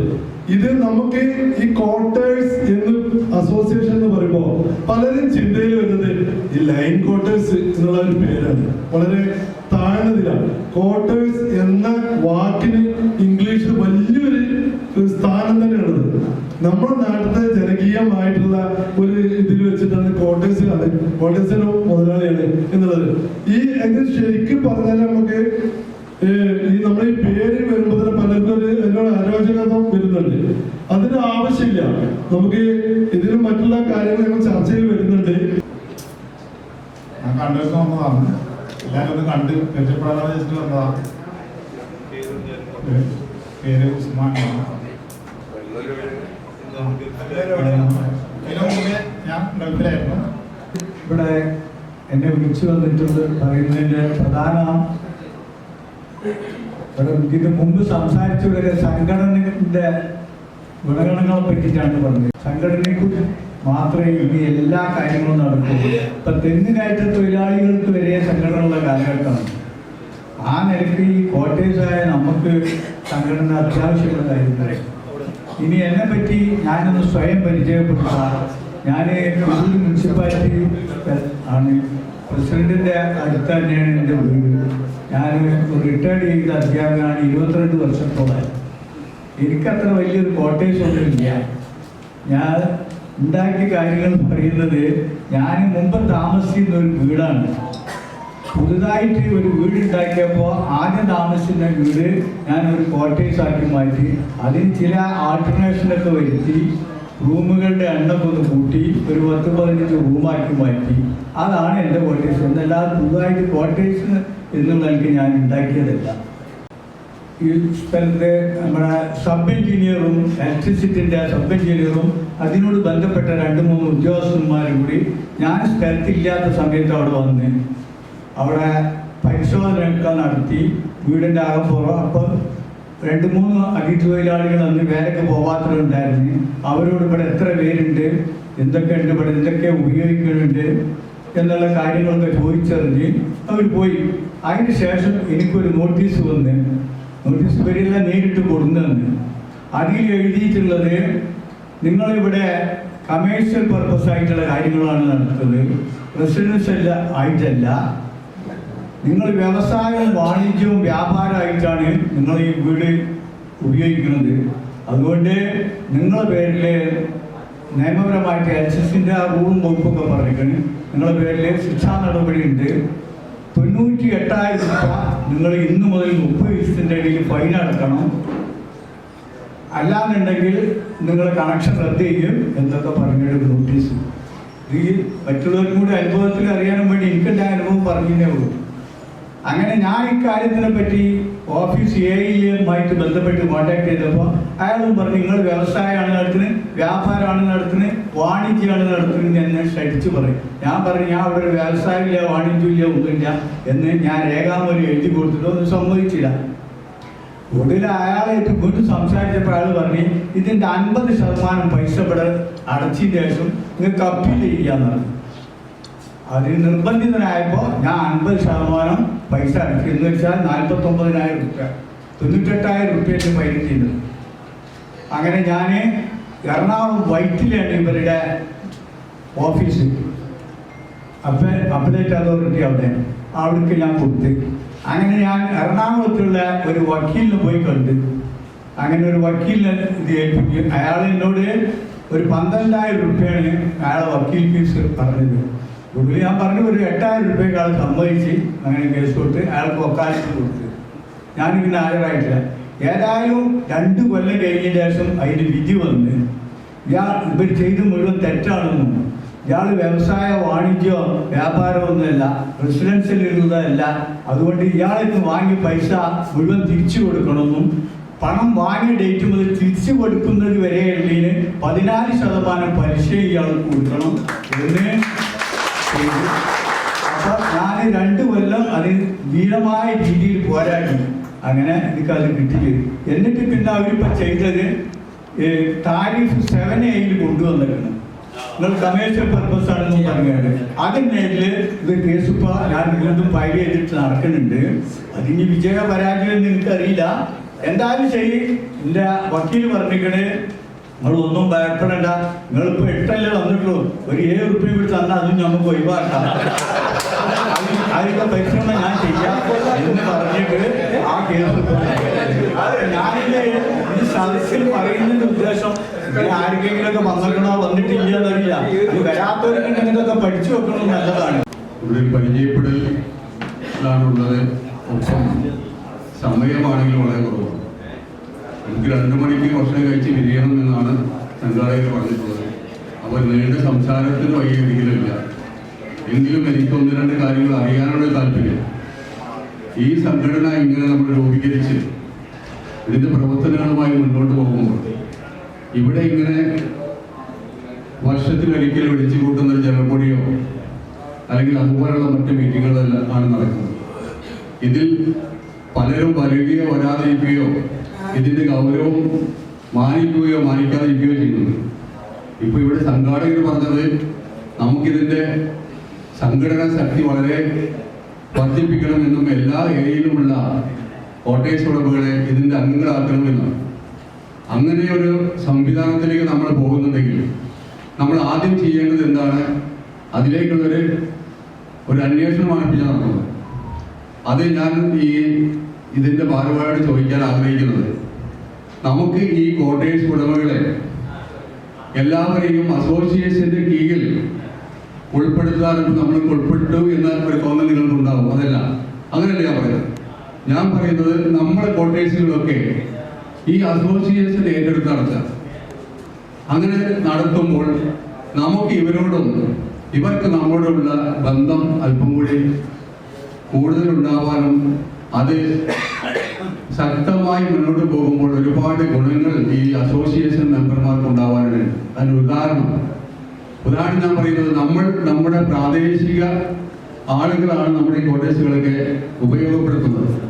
പ്രദേശത്തുള്ളവർ പഴയ കാലങ്ങളിലാണെങ്കിൽ അതായത് അന്യ സംസ്ഥാനങ്ങളിലുള്ള അല്ലെങ്കിൽ അന്യ ജില്ലകളിൽ നിന്നുള്ള ആളുകളായിരുന്നു. അപ്പൊ അന്യ സംസ്ഥാനം നമ്മൾ പറയുന്നുണ്ടെങ്കിൽ തന്നെയും അതല്ല ഞാൻ പറയുന്നത്. മുമ്പ് നമുക്ക് അന്യ ജില്ലകളിൽ നിന്ന് ടീച്ചേഴ്സോ അതുപോലെ ഉദ്യോഗസ്ഥന്മാരായിരുന്നു നമ്മുടെ കോട്ടേഴ്സുകൾ താമസിക്കുന്നത്. അന്നതൊക്കെ വളരെ ഭംഗിയായി അവരുടെ വാടകകൾ ബാങ്ക് മുഖേനയോ അല്ലെങ്കിൽ കൃത്യമായി നമുക്ക് കിട്ടുമായിരുന്നു. ഇന്ന് പ്രാദേശികമായിട്ടുള്ള താമസക്കാരുണ്ടാകുമ്പോൾ അവരെക്കുറിച്ച് നമുക്കറിയാം. നമുക്ക് അവരെയും അറിയുന്നത് കൊണ്ട് തന്നെ അവർ ഈ കൂട്ടത്തിൽ ഒരുപാട് പ്രയാസപ്പെടുന്നവരാണ് ഇങ്ങനെയുള്ള താമസക്കാർ കൂടുതൽ. ഒരുപക്ഷെ വീടില്ലാത്തവരാവാം, വീട്ടിൽ എന്തെങ്കിലും പ്രശ്നങ്ങളുള്ളവരായിരിക്കാം. അപ്പൊ ഇവരൊക്കെ സാമ്പത്തികമായി ഒരുപാട് പ്രയാസങ്ങൾ അനുഭവിച്ചുകൊണ്ടാണ് ഇങ്ങനെയുള്ള സംവിധാനങ്ങൾ യൂസ് ചെയ്യുന്നത്. അങ്ങനെയുള്ളവർ എന്ത് ചെയ്യുന്നുണ്ട്? വാടകകൾ പലപ്പോഴും അവർ തരാതെ ബാക്കിയാക്കുന്നുണ്ട്. എന്താ കാരണം? അവർ തരാനില്ലാത്തതുകൊണ്ടാണ്. ഈ അവസ്ഥ നമുക്ക് തിരിച്ചറിയാം, അവർക്ക് തരില്ല എന്ന്. അപ്പൊ 1 മാസമോ 2 മാസമോ 3 മാസമോ ഒക്കെ വിട്ടുകൊടുക്കുമ്പോൾ എന്താകുന്നുണ്ട്? പിന്നെ അത് ബാധ്യതയായി മാറുന്നുണ്ട്, കിട്ടാതെ പോകുന്നുണ്ട്, നമ്മൾ പ്രയാസത്തിലേക്ക് ആവുന്നുണ്ട്, നമ്മൾ കലഹത്തിലേക്ക് പോകുന്നുണ്ട് ഒക്കെ ഉണ്ടാകുന്നത്. അതിനൊരു പരിഹാരം എന്ന നിലയ്ക്ക് എല്ലാ കോട്ടേഴ്സുകളും കോട്ടേഴ്സ് അസോസിയേഷൻ്റെ അടുത്ത് നടത്തുകയാണെങ്കിൽ നമുക്കൊരു നിശ്ചിത ഒരു വാടക നമ്മൾ നിശ്ചയിച്ചിട്ടുണ്ടാവും ഓരോ പ്രദേശത്തും. അതിൽ വേണമെങ്കിൽ കാറ്റഗറിയാക്കി തിരിക്കാം, ABC എന്നുള്ള രൂപത്തിൽ. അങ്ങനെ അവർ ഏറ്റെടുത്ത് നടത്തുമ്പോൾ അതാത് ഏരിയകളിലുള്ള ഒരു വാർഡ് അടിസ്ഥാനത്തിലോ പഞ്ചായത്ത് അടിസ്ഥാനത്തിലോ ഏറ്റെടുത്ത് നടത്തുമ്പോൾ ആ ഉടമയും ഇവരും കൂടി ഒരു കരാറുണ്ടാക്കുകയും അതിനൊരു റിസീവർ വെച്ച് അവരെ പിരിക്കുകയും ആകുമ്പോൾ നമുക്ക് എന്തുണ്ടാകുന്നില്ല? നമ്മളെ മുമ്പിലേക്ക് ഈ പ്രയാസം വരില്ല. നമ്മൾ നേരിട്ട് നടത്തുന്ന പ്രയാസം ഉണ്ടാവില്ല. അത് നിങ്ങൾ ഞങ്ങളോട് പറയേണ്ട, അത് അസോസിയേഷൻ്റെ ഏറ്റെടുത്തിട്ട് അവർ ചെയ്യുന്ന വിഷയങ്ങളാണ്. അതുകൊണ്ട് നിങ്ങൾ അവരോടുമായി സംസാരിച്ചോളെന്ന് പറയാം. ഇവർക്കാണെങ്കിലും ഞങ്ങളോടത് പറയേണ്ട, ഞങ്ങൾ ഉടമകൾക്ക് കൃത്യമായിട്ട് പണം കൊടുക്കേണ്ടവരാണ്, അതുകൊണ്ട് ഞങ്ങളോട് പറയാൻ പാടില്ല എന്ന് പറയാം. അത് ഞമ്മക്കൊരു ഉപകാരമാവും, ഉപയോഗപ്പെടുത്താൻ പറ്റുന്നതാണോ എന്നതാണ് എൻ്റെ ആദ്യത്തെ ഒരു ചോദ്യം. എല്ലാവർക്കും നമസ്കാരം. 1-2 കാര്യങ്ങൾ നമ്മളോട് പറയാനുണ്ട്. വിഷയത്തിൽ അസോസിയേഷൻ്റെ തുടക്കം മുതൽ മെമ്പറാണ്. ഇതിൻ്റെ എക്സിക്യൂട്ടീവ് മീറ്റിങ്ങുകളിൽ നമ്മൾ പലതും ചർച്ച ചെയ്യാറുണ്ട്.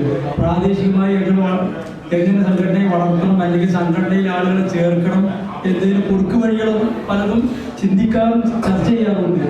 ഉപയോഗപ്പെടുത്താം, പഞ്ചായത്തുകളെ ഉപയോഗപ്പെടുത്താമോ, അവിടുത്തെ പോലീസ് മേധാവികളെ ഉപയോഗപ്പെടുത്താമോ, ചില നിബന്ധനകൾ വെച്ച് കോട്ടയം ഉടമകൾ നമ്മുടെ പ്രദേശങ്ങൾ ഓരോരുത്തർ. കോട്ടക്കലിൽ ഞങ്ങൾ രണ്ട് പൊതുപരിപാടികൾ സംഘടിപ്പിച്ചു അംഗങ്ങളെ ചേർക്കാൻ വേണ്ടി. ആളുകൾ എന്തുകൊണ്ടോ വിട്ടു നിൽക്കുന്നു, അല്ലെങ്കിൽ സംഘടനയിൽ ചേരാൻ വിമുഖത കാണിക്കുന്നു, അതെന്താണെന്നാണ് പഠിക്കേണ്ടത്. അപ്പൊ ഈ കോട്ടയം ഉടമകൾ ഈ അസോസിയേഷനിൽ ചേർന്ന് പ്രവർത്തിക്കാൻ എന്തെങ്കിലും ഒരു കാരണം, ഒരു നിബന്ധനകൾ അല്ലെങ്കിൽ ഒരു ഹേതു നാം ഉണ്ടാക്കി കൊടുക്കണം. ഒരു കാരണം ഉണ്ടെങ്കിലേ അതിന്റെ ഒരു പരിഹാരം തേടി ആളുകൾ വരുള്ളൂ. അപ്പോൾ നിങ്ങൾക്ക് പറയാനുള്ളൊരു എന്തെങ്കിലും സംഘടന പറ്റിയ സംശയങ്ങളോ ഒക്കെ ഉണ്ടെങ്കിൽ പറയണം. ഒന്ന് കഴിഞ്ഞിട്ട് അപ്പൊ തന്നെ മറുപടി പറയും. അല്ലെങ്കിൽ നിങ്ങളെ നിർദ്ദേശങ്ങളും അഭിപ്രായങ്ങളും പറഞ്ഞതിന് ശേഷം എല്ലാത്തിനും കൂടി നമ്മൾ അറിയാവുന്ന ആൻസർ ചെയ്യുന്നതാണ്. ഞാൻ ചിങ്ങാര പഞ്ചായത്തിലെ കാരപ്പൂർ സെൻട്രൽ സെന്ററുള്ളത്. ഞാൻ ഈ കഴിഞ്ഞ മാർച്ചിലാണ് ഇതിന് മെമ്പറായത്. കഴിഞ്ഞ വർഷത്തെ പിന്നെ എനിക്ക് ഇവരെല്ലാം സംസാരിച്ചപ്പോഴും ബഹുമാനപ്പെട്ട KMCCന്റെ ആ വ്യക്തി പറഞ്ഞതിനോട് എനിക്ക് 100% യോജിപ്പാണ്. ഞാൻ എൻ്റെ കോട്ടേഴ്സ് അവർക്ക് സംഘടനയ്ക്ക് കൊണ്ട് ഞാൻ തയ്യാറാണ്. അപ്പോൾ അത് എന്താ വെച്ചാൽ എനിക്ക് എൻ്റെ കൂട്ടുകാരൻ്റെ ഇതിൽ മെമ്പറുള്ളവരാണ് ശരിക്ക് ഇങ്ങനത്തെ പ്രശ്നങ്ങൾ നേരിട്ടുണ്ട്. ഇതിൽ മെമ്പറാണ്, ഇപ്പം ദുബൈയിലാണുള്ളത്. അപ്പം അയാൾക്ക് വേണ്ടിയിട്ടാണ് ഞാൻ സംസാരിക്കുന്നത്. 5 വർഷമായിട്ട് ഒരു കേസ് നടന്നുകൊണ്ടിരിക്കുകയാണ്. കോട്ടേഴ്സ് വാടക കിട്ടാതെ 5 വർഷമായിട്ട്. 3 ദിവസം മുൻപാണ് കോർട്ട് ഓർഡർ വന്നത് അവന് ഒഴിവാക്കണം. അങ്ങനെ ഒഴിവായി. 5 വർഷത്തെ വാടക തന്നെ. അപ്പോൾ ആ വ്യക്തിൻ്റെ പേരിൽ 5 കേസ് നടത്തുന്നത് ഞാനാണ്, ആ വ്യക്തിയുടെ ഉപകാരമായി. അപ്പൊ ഇങ്ങനെയുള്ള കുറെ പ്രശ്നങ്ങൾ നമ്മൾ ഫേസ് ചെയ്യുന്നുണ്ട്. അപ്പൊ ഇതില് അസോസിയേഷൻ എന്താ ചെയ്യാൻ പറ്റുക? അതേമാതിരി ഈ പ്രാദേശികമായിട്ടുള്ള ആൾക്കാർ താമസിക്കുന്നുണ്ട്, അവരും ഇതേമാതിരി 1 വർഷത്തൊക്കെ പെൻഡിങ് ഉണ്ട്. അവരോട് എന്താ നമുക്ക് പറയാൻ പറ്റുക? 1 വർഷത്തെ പെൻഡിങ്ങുള്ള ആളെ തന്നെ 1 മാസത്തേക്ക് കൊണ്ടുവരും, എന്നിട്ട് പിന്നെ നോക്കാമെന്ന് പറയും. അപ്പൊ അതിന് എന്തെങ്കിലും സൊല്യൂഷൻ ഉണ്ടോ? അപ്പോൾ അസോസിയേഷന്റെ മെമ്പർമാരോട് ഭാരവാഹിമാരോട് ഞാൻ ചോദിക്കാണ്. എൻ്റെ കോട്ടേജിൽ ഇപ്പോൾ 1 വർഷത്തോളമായിട്ട് 2-3 വർഷമായിട്ട് പാർട്ടി താമസിച്ചിരുന്നു. ഇപ്പോൾ ആ പാർട്ടി 1 വർഷമായിട്ട് ആ സാധനം അവിടെ വെച്ചിട്ട് ആൾ പോയി. അപ്പോൾ പല പ്രാവശ്യമായോട് വാടക ചോദിച്ചിട്ടും ആൾ വാടക വരുന്നില്ല. പിന്നെ സാധനത്തിന് കാര്യമാക്കുന്നില്ല. ഇതിന് കോട്ടേജ് അസോസിയേഷൻ എന്തെങ്കിലും വരാൻ പഞ്ചായത്ത് മുനിസിപ്പാലിറ്റിയിലൊക്കെ സംഭവം എല്ലായിടത്തും ഉണ്ട് പോലെ. അല്ലെങ്കിൽ അതിന് കൊല്ലത്തിൽ 5% വരുന്നതാണ് അവർ പറയുന്നത് ഈ ടാക്സിന്റെ കാര്യത്തിൽ. നമുക്ക് എന്തെങ്കിലും അസോസിയേഷൻ ചെയ്യാൻ പറ്റുന്നുണ്ടെങ്കിൽ അതിനെ പറ്റുന്നത് നോക്കാം. നമുക്ക് ഇത് ഏറ്റെടുത്ത് നടക്കാം. ഞാൻ അതിനോട് യോജിക്കണം. അതിനൊരു എമൗണ്ട് നമുക്ക് അസോസിയേഷൻ കൊടുത്താലും നമുക്കത് സേഫ്റ്റി ചെയ്യും. കാരണം എന്ന് വെച്ചാൽ ഇങ്ങനത്തെ കുറേ മൂലമനങ്ങൾ നമുക്ക് അത് ഒഴിഞ്ഞു കിട്ടും. മറ്റുള്ള കാര്യങ്ങൾക്കൊക്കെ അസോസിയേഷൻ തന്നെ അതിന് ഇടപെടും. അതിന് നമുക്ക് നിന്ന് കൊടുക്കാനാണ്. അപ്പം അതൊന്ന് ആലോചിക്കുന്ന വിഷയമായിട്ട് എനിക്ക് തോന്നുന്നുണ്ട്. എനിക്ക് കുറച്ച് കോട്ടേഴ്സ് ഉണ്ട്. അതിൽ പിന്നെ വാട്ടർ കണക്ഷൻ ഉണ്ട്. Water connection commercial. അപ്പോൾ അത് കമേഴ്ഷ്യൽ അല്ലാതെ തിരുവനന്തപുരം താലൂക്കിലെ പുഴക്കാട് പഞ്ചായത്തിലെ എൻ്റെ പേര് കുഞ്ഞു മുഹമ്മദ് പുരന്തൊടിയാണ്. നമ്മുടെ ഈ കോട്ടേഴ്സ് അസോസിയേഷൻ നിലവിൽ വന്നതിന് ശേഷം ഇപ്പോൾ ആസിഫായി പറഞ്ഞു, ഗവൺമെൻറ് തലത്തിലുള്ള പ്രശ്നങ്ങൾക്ക് പരിഹാരം തേടാനും ഇപ്പോൾ നിലവിൽ വലിയൊരു പ്രശ്നം വന്നിരിക്കുകയാണ്. കാരണം ഞാൻ 8000 സ്ക്വയർ ഫീറ്റിൽ കോട്ടേഴ്സും ഷോപ്പും കൂടി ഒന്നിച്ചുണ്ടാക്കിയതാണ്. 2017 അത് ഓപ്പൺ ചെയ്തത്. നിലവിൽ ഇപ്പോൾ അതിൻ്റെ ടാക്സും നികുതിയും പിന്നെ 1 ടൈം ടാക്സ് അടച്ചു കഴിഞ്ഞു, ലക്ഷറി ടാക്സ് അടക്കുന്നുണ്ട്, സെസ് അടച്ചു കഴിഞ്ഞു. ഇപ്പോൾ ഒരു 4 ദിവസം മുമ്പ് എനിക്ക് ലെറ്റർ വന്നിട്ടുണ്ട് ക്ഷേമനിധിയിൽ ലെറ്റർ വന്ന് ഞാൻ ലേബർ ഓഫീസിൽ പോയി. മലപ്പുറം കളക്ടറിൽ ലേബർ ഓഫീസിൽ ചെന്നപ്പോൾ 1,50,000 രൂപ അടക്കണമെന്നാണ്. അതായത് അവർ ഇത് സെസ് ഞാൻ മുമ്പ് അടച്ചതാണ്. ഇത് ഏത് രീതിയിലാണ് ഇത് വന്നിട്ടുള്ളത് എന്ന് ചോദിച്ചപ്പോൾ അത് ഇപ്പോൾ വില്ലേജിൽ പോയപ്പോൾ വില്ലേജ് എന്ന് പറഞ്ഞത് നിങ്ങൾ കളക്ടറേറ്റ് ചെന്നിട്ട് ലേബർ ഓഫീസിൽ ചെന്ന് നിങ്ങളുടെ പ്രശ്നങ്ങൾ പറഞ്ഞാൽ ഈ റേറ്റ് കുറച്ച് തരുന്നു. ഞാൻ അവിടെ ചെന്നപ്പോൾ അവരോട് പോയി സംസാരിച്ചപ്പോൾ അവർ പറഞ്ഞത് ഇത് ട്രിവാൻഡ്രത്തുള്ള തീരുമാനങ്ങളാണ്, ഒന്നും ചെയ്യാൻ പറ്റില്ല. ഈ 1,49,000 രൂപ ക്ഷേമനിധി അടക്കണം, അതിൻ്റെ പുറത്ത് DD എടുത്ത് അടക്കണം. അതായത് നമ്മൾ ബാങ്കിൽ നിന്ന് അവർ പേപ്പർ തരും, അത് DD ആക്കി ചെന്നിട്ട് അടച്ചിട്ട് അതിൻ്റെ പുറത്ത് 2 ഐറ്റം ഫീസ് ഉണ്ട്. അതായത് ഒരു 4,500, ഒരു 2,500, ഇങ്ങനെയൊക്കെ കൂടെ 1,60,60,000 സംതിങ്, ഒരു 1,000-2,500 കുറവുണ്ട്. ഇതിപ്പോൾ ഞാൻ അടക്കാൻ നിർബന്ധിതനായിരിക്കുകയാണ്. അടച്ചില്ലെങ്കിൽ ഞാനിപ്പോൾ അവിടെ കണ്ട കാഴ്ച ഇതുപോലെ 2 പ്രാവശ്യം നോട്ടീസ് അയച്ചു. ഈ നോട്ടീസ് അയച്ചിട്ട് ഈ നോട്ടീസിന് നിങ്ങൾ മറുപടി കൊടുത്തിട്ടില്ലെങ്കിൽ അവർ വില്ലേജ് കാറർ അയച്ചിട്ട് ജപ്തി ചെയ്യാനുള്ള കർശന നിലപാടാണ് ഇപ്പോൾ ഉള്ളത്. അതായത് ജപ്തി ചെയ്ത ആളുകൾക്ക് ഇപ്പോൾ ഞാൻ ഇന്നലെ അവിടെ കണ്ടത് 2 പേര് ജപ്തി ചെയ്യാനുള്ള ഓർഡർ വന്നിട്ടുണ്ട് വില്ലേജിക്ക്. ഇനി അവർ കോടതിയുമായിട്ട്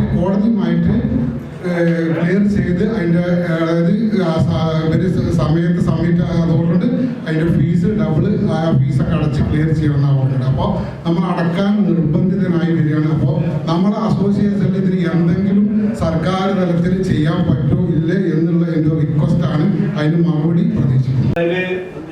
സൈനുദ്ദീൻ എന്ന് പറഞ്ഞ ആളും അഭിപ്രായം തന്നെ പറഞ്ഞിട്ടുണ്ട്. കോട്ടേഴ്സ് ഓണേഴ്സ് അസോസിയേഷൻ നിലവിലുള്ള കോട്ടേഴ്സുകൾ ഏറ്റെടുത്ത് നടത്തിക്കൂടാ എന്നുള്ളൊരു കാര്യമാണ്.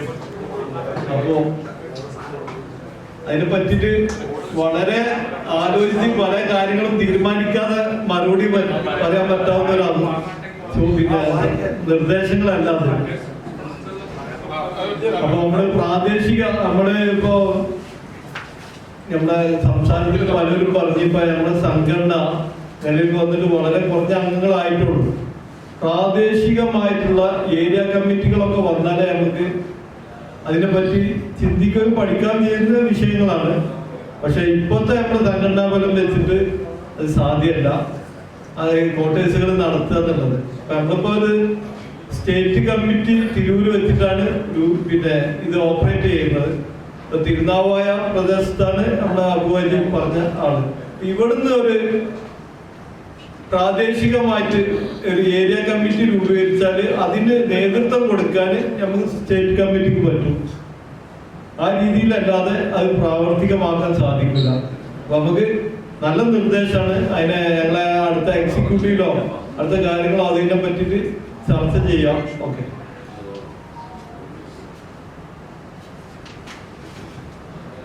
പിന്നെ സൈനുദ്ദീൻ എന്ന് പറഞ്ഞ ആള് വാടക വാക്കിനെ സംബന്ധിച്ചിട്ടാണ് പറഞ്ഞത്. വാടക നമ്മൾ ആദ്യം വാടക ബാക്കിയാക്കുന്നത് ആ വാടക പിരിക്കാൻ പോകുന്ന ആൾക്ക് അനുസരിച്ചിരിക്കും വാടക കൊടുക്കുന്ന ആളെ ഒരു ആറ്റിറ്റ്യൂഡ്. അത് ആദ്യം മനസ്സിലാക്കണം. ചിലവര് ചോദിച്ചാൽ ഒരിക്കലും വാടക കിട്ടാത്ത സമ്പ്രദായം ഉണ്ടാവും. അപ്പോ ആ വാടക വാങ്ങുന്ന ആദ്യം ചെയ്യേണ്ട കാര്യം ആ വാടക വാങ്ങുന്ന ആളൊന്ന് മാറ്റി പിടിക്കുക. ഏതെങ്കിലും കാര്യങ്ങൾ പറഞ്ഞ് മുഖം കാര്യങ്ങളൊക്കെ ബോഡി ലാംഗ്വേജ് കണ്ടാൽ തന്നെ വാടക എടുത്ത് വെക്കുന്ന സംവിധാനം ഉണ്ടാക്കണം. അപ്പൊ അതൊന്ന് ആദ്യം ചെയ്യാം. രണ്ടാമതെന്ന് വെച്ചാല് വളരെ സീരിയസ് ആയിട്ട് ആദ്യം തന്നെ ആവശ്യമായിട്ടുള്ള അഡ്വാൻസ് ഒരു 3 മാസത്തെ 4 മാസത്തെ വാങ്ങുക. ഇനി വാടക വാക്കുകയാണെങ്കിൽ പിന്നെ അതിനാണ് പറഞ്ഞത് നമ്മുടെ മീഡിയേഷൻ കമ്മിറ്റി കൂടുതൽ വാടക വാക്കിയിട്ടുണ്ടെങ്കിൽ മീഡിയേഷൻ കമ്മിറ്റി. ആ മീഡിയേഷൻ കമ്മിറ്റിക്ക് ഒരു പരിധിയുണ്ട്. നമ്മളൊരു ലിമിറ്റ് വെച്ചിട്ട് അവർക്ക് സംസാരിക്കാൻ പറ്റും. അത് കഴിഞ്ഞാല് പിന്നെ വാടക വാക്കി വെക്കണമെങ്കിൽ നിങ്ങൾ എന്ത് ചെയ്യണം? എല്ലാ പിന്നെ 200 രൂപന്റെ സ്റ്റാമ്പ് പേപ്പറിൽ വാടക കരാർ 11 മാസത്തിൽ പുതുക്കി പോകണം. നിങ്ങൾ ആദ്യം ഒരു 11 മാസത്തിന് കരാർ എഴുതിയിട്ട് പിന്നെ കേരളത്തിനാണ് 1-ാം തീയതി വരെ ആ കരാർ മേല പോണത്. അത് ഒരിക്കലും പാടില്ല. ആ 11 മാസം കഴിയുമ്പോൾ പുതിയ കരാർ വേണം. എന്നാലാണ് നമുക്ക് നിയമപരമായിട്ടൊക്കെ അതിന് പിൻവലുള്ളൂ. ഈ വാടക കാര്യത്തിൽ നമുക്ക് ഇത്രയൊക്കെ ചെയ്യാൻ പറ്റുള്ളൂ.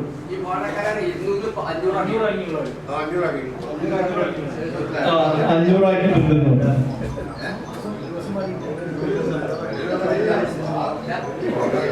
പിന്നെ നമ്മളെ ഉമ്മർ ഓമച്ച് പോയ ഒരു കാര്യം പറഞ്ഞത് സാധനങ്ങൾ വെച്ചിട്ട്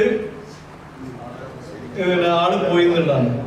അപ്പൊ അത് നിങ്ങള് വലിയ തെറ്റാണ്. ഒരു കൊല്ലമായിട്ട് വാടക പോയി കഴിഞ്ഞാല് ഒന്നാമത് നമ്മൾ ആദ്യം പറഞ്ഞതെന്ന് വെച്ചാൽ ഈ ഭാഗം പ്രശ്നങ്ങൾ ഉണ്ടെങ്കിൽ ഒരു ജനറൽ ബോഡി വരാൻ കാത്തിക്കേണ്ട ആവശ്യമില്ല. നമ്മളെ ഓഫീസിനായിട്ട് ബന്ധപ്പെടാം, സംശയങ്ങള് ചോദിക്കുക. അപ്പൊ ഒരു കൂട്ടായിട്ടുള്ള ആൾക്കാർ ഇതിനെ പറ്റിയിട്ട് ഒരു അഭിപ്രായം നിങ്ങൾക്ക് തരും. അപ്പൊ സാധനങ്ങൾ വാടക മാറ്റി വെച്ചിട്ട് ഒരാൾ പോയി കഴിഞ്ഞാല് ആദ്യം തന്നെ നമ്മൾ അറിയിക്കണം. അല്ലെങ്കിൽ ഒരു വാർഡ് കൗൺസിലർ ഉണ്ടാവില്ല നിങ്ങളുടെ ഏരിയയിൽ, അയാളുടെ സാന്നിധ്യത്തില് നിങ്ങൾക്ക് ആ സാധനങ്ങൾ മാറ്റി വെക്കായിരുന്നു. ഒരു നമ്മൾ ഒറ്റയ്ക്ക് ചെയ്യുമ്പോഴാണ് അവൻ നാളെ എന്ത് ചെയ്യുക, അതുണ്ടായിരുന്നു ഇതുണ്ടായിരുന്നു എനിക്ക് നഷ്ടപ്പെട്ടു എന്ന് പറഞ്ഞിട്ട് നമ്മളെ മേറ്റിട്ട് ഇങ്ങോട്ട് കയറും. അതിനാണ് നമ്മൾ വാർഡ് കൗൺസിലറോ അങ്ങനത്തെ ആൾക്കാരെ വെച്ചിട്ട് ഇത് ഫോട്ടോ എടുത്ത് നമ്മൾ കുറച്ച് കാലം മാറ്റി വെക്കുക. അവർക്ക് രജിസ്റ്റേർഡ് നിങ്ങൾ അഡ്രസ്സ് വാങ്ങി വെക്കണം എന്ന് പറഞ്ഞാൽ അവർക്ക് രജിസ്റ്റേർഡ് ആയിട്ട് ഒരു കത്ത് അയക്കുക. ഇത്ര ദിവസത്തിന്റെ ഉള്ളില് സാധനം റിമൂവ് ചെയ്യണം എന്ന് പറഞ്ഞിട്ട്. അതിന് നിങ്ങൾ മാസങ്ങളൊന്നും കാത്തിക്കരുത്. 1 മാസം കഴിഞ്ഞാൽ അപ്പം തന്നെ നടപടി വേണം. അപ്പൊ ആ കാര്യത്തിൽ അതാണ് മറുപടി പറയാനുള്ളത്.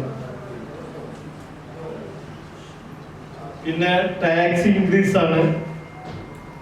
ഓരോ കൊല്ലം 5% ടാക്സ് വർദ്ധിച്ചുകൊണ്ടിരിക്കുക എന്നാണ് പറഞ്ഞത്. അതെ അത് ഗവൺമെന്റ് അങ്ങനെ സിസ്റ്റം ഉണ്ടാക്കി വെച്ചിട്ടുണ്ട്. അത് ഒരു ദിവസം ചെയ്താൽ സൂചി അങ്ങോട്ട് ചാടും. അങ്ങനെ ടാക്സിന്റെ സർക്കാരിന്റെ റവന്യൂ അവർ കുറക്കുന്ന രീതിയിലുള്ള സമുദായം നമ്മൾ അധികം പ്രതീക്ഷിക്കണ്ട. പക്ഷെ അതിലുള്ള കുറെ അപാകതകൾക്കെതിരായിട്ട് നമുക്ക് നിയമപരമായിട്ട് പോവാം. പിന്നെ ഇതിനെതിരായിട്ട് നമുക്ക് പോകണമെങ്കിൽ നമ്മൾ സംഘടന വലുതാവണം. അപ്പൊ ആ മേഖലയിലൊക്കെ നമ്മള് ഇതിന്റെ മുന്നേ ബിൽഡിംഗ് ഓണേഴ്സ് അസോസിയേഷൻ ഉണ്ട്. അവർ അത്യാവശ്യം നല്ല സ്ട്രെങ്ത് ഉള്ളൊരു സംഘടനയാണ്. അപ്പൊ ഈ ടാക്സ് വർധനക്കൊക്കെ നമ്മൾ അവരോട് പറഞ്ഞിട്ടുണ്ട്, നിങ്ങളായിട്ട് യോജിച്ചിട്ടുള്ള സമര പരിപാടികൾക്കൊക്കെ ഞങ്ങൾ തയ്യാറാണെന്ന്. അപ്പൊ ഈ ടാക്സിന്റെ കാര്യത്തില് ഞാൻ ആദ്യം സൂചിപ്പിച്ചു, നിങ്ങൾ ഒരിക്കലും ഇപ്പൊ നമ്മളെ കുഞ്ഞോമ്മദ് വീലന്തോട്ടി പറഞ്ഞ് ഇങ്ങനെ ഒരു സംഗതി എന്താ പുള്ളിക്ക് അടിയിൽ കൊമേഴ്ഷ്യൽ ബിൽഡിംഗ് ആണ്, മേലെ റെസിഡൻഷ്യലാണ്. ചിലപ്പോൾ നിങ്ങൾക്ക് ഇട്ടിട്ടുണ്ടാകുന്ന എന്താ വെച്ചാല് ആ മേലത്തുള്ള റൂമിന് കൊമേഴ്ഷ്യൽ ടാക്സ് ആവും. അത് നമ്മൾ വെച്ചാല് ഏറ്റവും നമ്മളെ അപാകത സംഭവിക്കണം എവിടെയെന്ന് വെച്ചാല് നമ്മളൊരു ബിൽഡിംഗ് ഉണ്ടാക്കി കഴിഞ്ഞ് കംപ്ലീഷൻ പ്ലാൻ കൊടുക്കും. അതില് നല്ല പരിചയസമ്പന്നരായ എഞ്ചിനീയർമാരല്ലെങ്കിൽ ഇവര് കൊടുക്കുന്നിടത്തുള്ള പശകൾ കണ്ടെത്താൻ സാധിക്കും. അത് നമ്മള് അടിയിൽ കൊടുക്കുമ്പോൾ സ്പെസിഫിക് ആയിട്ട് കൊമേഴ്ഷ്യൽ ടാക്സ് ബിൽഡിംഗ് ആണെന്നും മേലെ റെസിഡൻഷ്യൽ ഇതാണെന്നും സൂചിപ്പിക്കണം. ആ ടാക്സ് നമ്മളെ നമ്പർ ഇടുമ്പോൾ തന്നെ അവർ നമുക്ക് ടാക്സ് അനലൈസ് തരും. അപ്പൊ തന്നെ അതിൽ അപാകതകൾ ഉണ്ടെങ്കിൽ അവ അടക്കാൻ നിൽക്കരുത്. പിന്നെ അത് നമ്മൾ അറിവില്ലായ്മ കൊണ്ട് അങ്ങനെ സംഭവിച്ചിട്ടുണ്ടെങ്കിൽ അത് നിയമപരമായിട്ട് ഒരു പിന്നെ കംപ്ലൈന്റ് രജിസ്റ്റർ ചെയ്തിട്ട് നമുക്ക് അതിന് നിയമപരമായിട്ട് നേരിടേണ്ടി വരും. അപ്പൊ എനിക്കുണ്ടായ അനുഭവം എന്താന്ന് വെച്ചാല് നിലവില് എന്റെ വീട് നിൽക്കുന്നിടത്ത് തന്നെയാണ് ഞാൻ റെസിഡൻഷ്യൽ ബിൽഡിംഗ് ഉണ്ടാക്കിയത്. അപ്പൊ എന്റെ ഉണ്ടാക്കിയ ബിൽഡിങ്ങിന്റെ ഏരിയ കൂട്ടി എന്റെ നിലവിലുള്ള വീടിന്റെ കൂട്ടിയിട്ട് എനിക്ക് ലക്ഷറി ടാക്സ് തന്ന് ഞാനത് RTO ഓഫീസിൽ ചാലഞ്ച് ചെയ്ത് എനിക്ക് അനുകൂലമായിട്ടുള്ള വിധി കിട്ടിയിട്ടുണ്ട്. അപ്പൊ ഈ ടാക്സ് എല്ലാവരും ശ്രദ്ധിക്കേണ്ട കാര്യം, നിങ്ങൾ കൊമേഴ്ഷ്യൽ ടാക്സ് കൊടുക്കുന്നവർക്ക് ലക്ഷറി ടാക്സ് കൊടുക്കുന്ന പല വ്യക്തികളും നമ്മളെ ഈ സദസ്സിലുണ്ട്. റെസിഡൻഷ്യൽ ടാക്സ് കൊടുക്കുന്നവർക്ക് മാത്രം 3000 സ്ക്വയർ ഫീറ്റിൽ മേലായാല് മാത്രമാണ് ലക്ഷറി ടാക്സ് കൊടുക്കേണ്ടത്. ഇത് ലക്ഷറി പിന്നെ കൊമേഴ്ഷ്യൽ ടാക്സ് കൊടുത്തുകൊണ്ട് വീണ്ടും അതിന്റെ മേലെ ലക്ഷറി ടാക്സ് കൊടുക്കുക എന്ന് പറഞ്ഞാൽ നമ്മൾ അറിവില്ലായ്മ കൊണ്ടാണ്.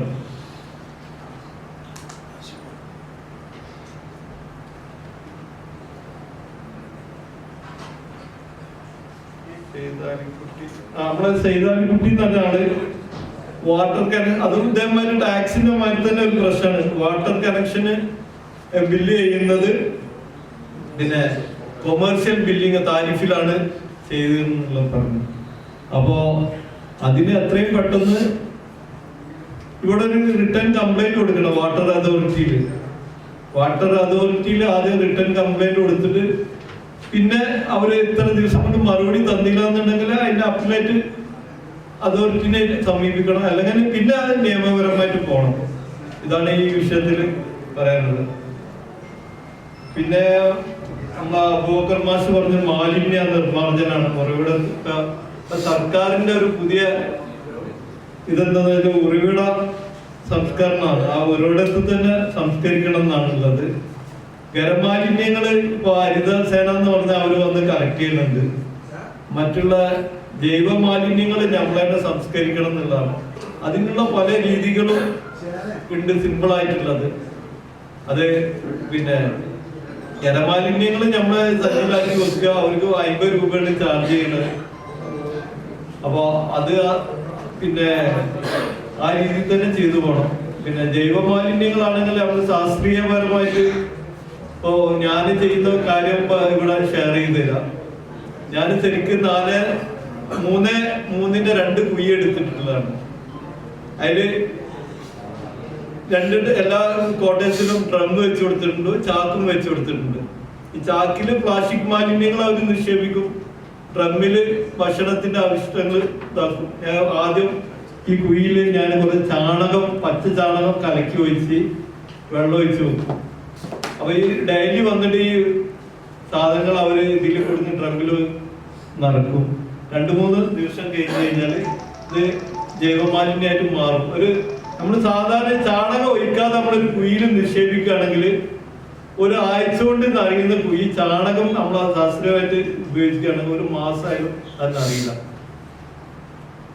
അതാണ് ചാണകം ഒഴിച്ചിട്ട് അതിൽ നിക്ഷേപിക്കുമ്പോൾ ഗുണം. പിന്നെ അത് നിറഞ്ഞു കഴിഞ്ഞാൽ അതിന്റെ മേലെ വീണ്ടും നമ്മൾ ചാണകം ഇട്ട് ഇത് മൂടി വെക്കും, അടുത്ത കുഴി എടുക്കും. ഈ മറ്റേ കുഴി നിറയുമ്പോഴത്തിന് ഇതെടുത്ത് ജൈവവളമായിട്ട് തെങ്ങിന് ഉപയോഗിക്കും. ഇങ്ങനെയാണ് നമ്മൾ ചെയ്യുന്നത്. അപ്പൊ അതിന് എല്ലാവർക്കും കുറച്ച് സ്ഥല സൗകര്യം വേണം. പിന്നെ നമ്മളെ കുഞ്ഞോമ പറഞ്ഞത് ക്ഷേമനിധി സംബന്ധമായിട്ടുള്ളതാണ്. ടാക്സ് സംബന്ധമായിട്ട് ഞാൻ പറഞ്ഞിരുന്നു. ക്ഷേമനിധി എന്ന് പറഞ്ഞാല് അതൊരു പിടിച്ചുപറിയാണ്. ഏതോ ഇപ്പൊ നമ്മളെ ബിൽഡിംഗ് തൊഴിലാളികൾക്ക് വേണ്ടിയിട്ടുള്ള ക്ഷേമനിധിയിലേക്കാണ് നമ്മളിത് സംഖ്യ ഈടാക്കുന്നത്. ബിൽഡിങ്ങും അതിന്റെ പണി ചെയ്യുന്നവരും അന്യ സംസ്ഥാന തൊഴിലാളികളാണ്. ഇവിടെ നോക്കുകൂലിയും മാറ്റുന്നവര് പിടിച്ചു പറയുകയാണ് ഈ ക്ഷേമനിധി എന്ന് പറഞ്ഞാൽ. അപ്പൊ അതിന് ശക്തമായിട്ട് നമ്മള് നിയമപരമായിട്ട് തന്നെ നേരിടണം. ഇപ്പൊ നോക്കുകൂലി നിർത്തി എന്നമാതിരി തന്നെ ക്ഷേമനിധി എന്ന് പറഞ്ഞാല് അർഹതപ്പെടാത്ത ഒരാൾക്കാർക്കാണ് ഇത് കൊടുക്കുന്നത്. ക്ഷേമനിധി എന്ന് പറഞ്ഞാല് തൊഴിലാളികളെ എത്തുന്ന ഒരു വീതം വാങ്ങും, ബിൽഡിംഗ് ഉണ്ടാക്കുന്ന നമ്മളെത്തുന്ന ഒരു വീതമാണ്. ഇത് രണ്ടും കൂടി കൂട്ടിയിട്ടാണ് തൊഴിലാളികൾക്ക് കൊടുക്കുന്ന സംഖ്യക്കാണ് നമ്മളെത്തുന്ന വസൂലാക്കുന്നത്. അപ്പൊ അത് മാക്സിമം ലേബർ ഓഫീസർമാരെ പോയി കണ്ട് അത് പിന്നെ തീർക്കണം. നമ്മൾ ഇതാക്കുക, അല്ലാതെ നമുക്ക് നിവർത്തില്ല. പിന്നെ പല ആൾക്കാരും അബദ്ധങ്ങൾ കാണിക്കും. അവരെന്തെങ്കിലും ആവശ്യപ്പെടും, കൈക്കൂലി എന്തെങ്കിലും ആവശ്യപ്പെടും, അത് വാങ്ങി വെക്കും. കുറച്ച് കാലം കഴിഞ്ഞാൽ വീണ്ടും നമുക്ക് നോട്ടീസ് തരും. ആ രീതിയിലേക്ക് പോകരുത്. നിയമപരമായിട്ടുള്ള രീതിയിൽ തന്നെ പോയിട്ട് അത് തീർക്കണം. നോട്ടീസ് വന്നു കഴിഞ്ഞാൽ ഞാൻ കോട്ടയം ഓണേഴ്സ് അസോസിയേഷനിൽ ചേർന്നിട്ട് ഓൾമോസ്റ്റ് 6 months ആയിട്ടുണ്ട്. ഇപ്പോൾ എക്സിക്യൂട്ടീവ് തെരഞ്ഞെടുത്തിട്ടുണ്ട്. ഞാൻ എന്നെക്കൊണ്ട് കഴിഞ്ഞ എല്ലാ സഹായ സഹകരണങ്ങളും ഉണ്ടായിട്ടാണ്. എല്ലാവർക്കും നന്ദി രേഖപ്പെടുത്തുന്നു. നിങ്ങളും കൂടെ ഞാനുണ്ടാവും. എൻ്റെ സുഹൃത്താണ് സഹീർ. ഞാൻ കാണാൻ പോയത് എന്തായാലും എല്ലാവിധ പിന്തുണയും ഈ കമ്മിറ്റിയുടെ നിങ്ങളൊപ്പം ഉണ്ടാവും. ഇനി ക്ഷേമനിധിൻ്റെ ഒരു വിഷയം പറഞ്ഞു. എനിക്ക് 16,000 രൂപ ഞാൻ മലപ്പുറം കളക്ടറേറ്റിൽ കൊണ്ടേ അടച്ച ആളാണ്. ഞാൻ ചോദിച്ചപ്പോൾ എന്നോട് പറഞ്ഞത് 15 വർഷം മുമ്പുള്ള നിയമമാണ്, ഒന്നും ചെയ്യാൻ പറ്റില്ല എന്നാണ് പറഞ്ഞത്. അപ്പോൾ ഈ വിഷയത്തിൽ അതാണ് എനിക്ക് പറയാനുള്ളത്. ശരിയല്ലാണെന്ന് അറിയില്ല. ഞാനിങ്ങനെ 5 കോട്ടേജിൽ മെമ്പർഷിപ്പൊന്നും ആയിട്ടില്ല. ഏകദേശം എൻ്റെ കൂടെ നടന്നുകൊണ്ടാണ് മെമ്പർഷിപ്പ് വരാൻ കാരണം. കാരണം ഞാൻ ഈ രീതിയിലൊന്നും ആവശ്യം വന്നിട്ടില്ലായിരുന്നു. കാരണം എനിക്ക് ബുദ്ധിമുട്ട് തന്നെ സംഭവിച്ചിട്ടില്ല. എന്തെങ്കിലും നന്നായിട്ട് നല്ല പ്രതികരിക്കും. അന്നപ്പോ ആദ്യം എടുക്കാൻ പോകുന്നത് 3rd പ്രൈസ് ആണ്. ലാസ്റ്റ് ആണ് വിന്നർ എടുക്കുക.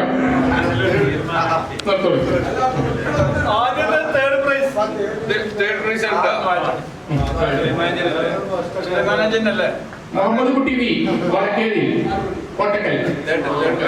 സെക്കൻഡ് പ്രൈസ് ആണ് കേട്ടോ.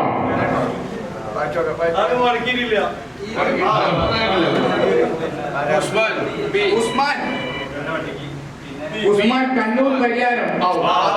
കണ്ണൂർക്ക് പോയിട്ടോ, എല്ലാവരും കിട്ടണം. കണ്ണൂർക്ക് പോയത്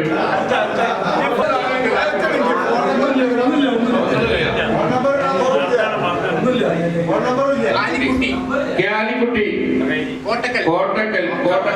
അതും കോട്ടക്കൽക്കാണ് പോയത്. ആലിക്കുട്ടി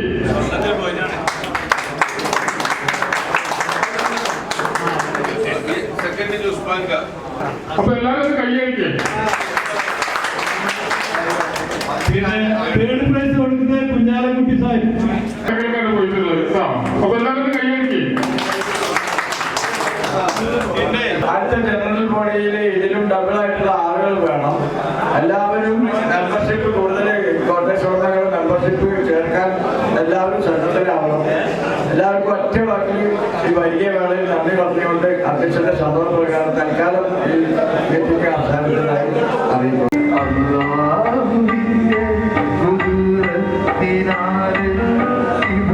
ഇബ്രാഹിം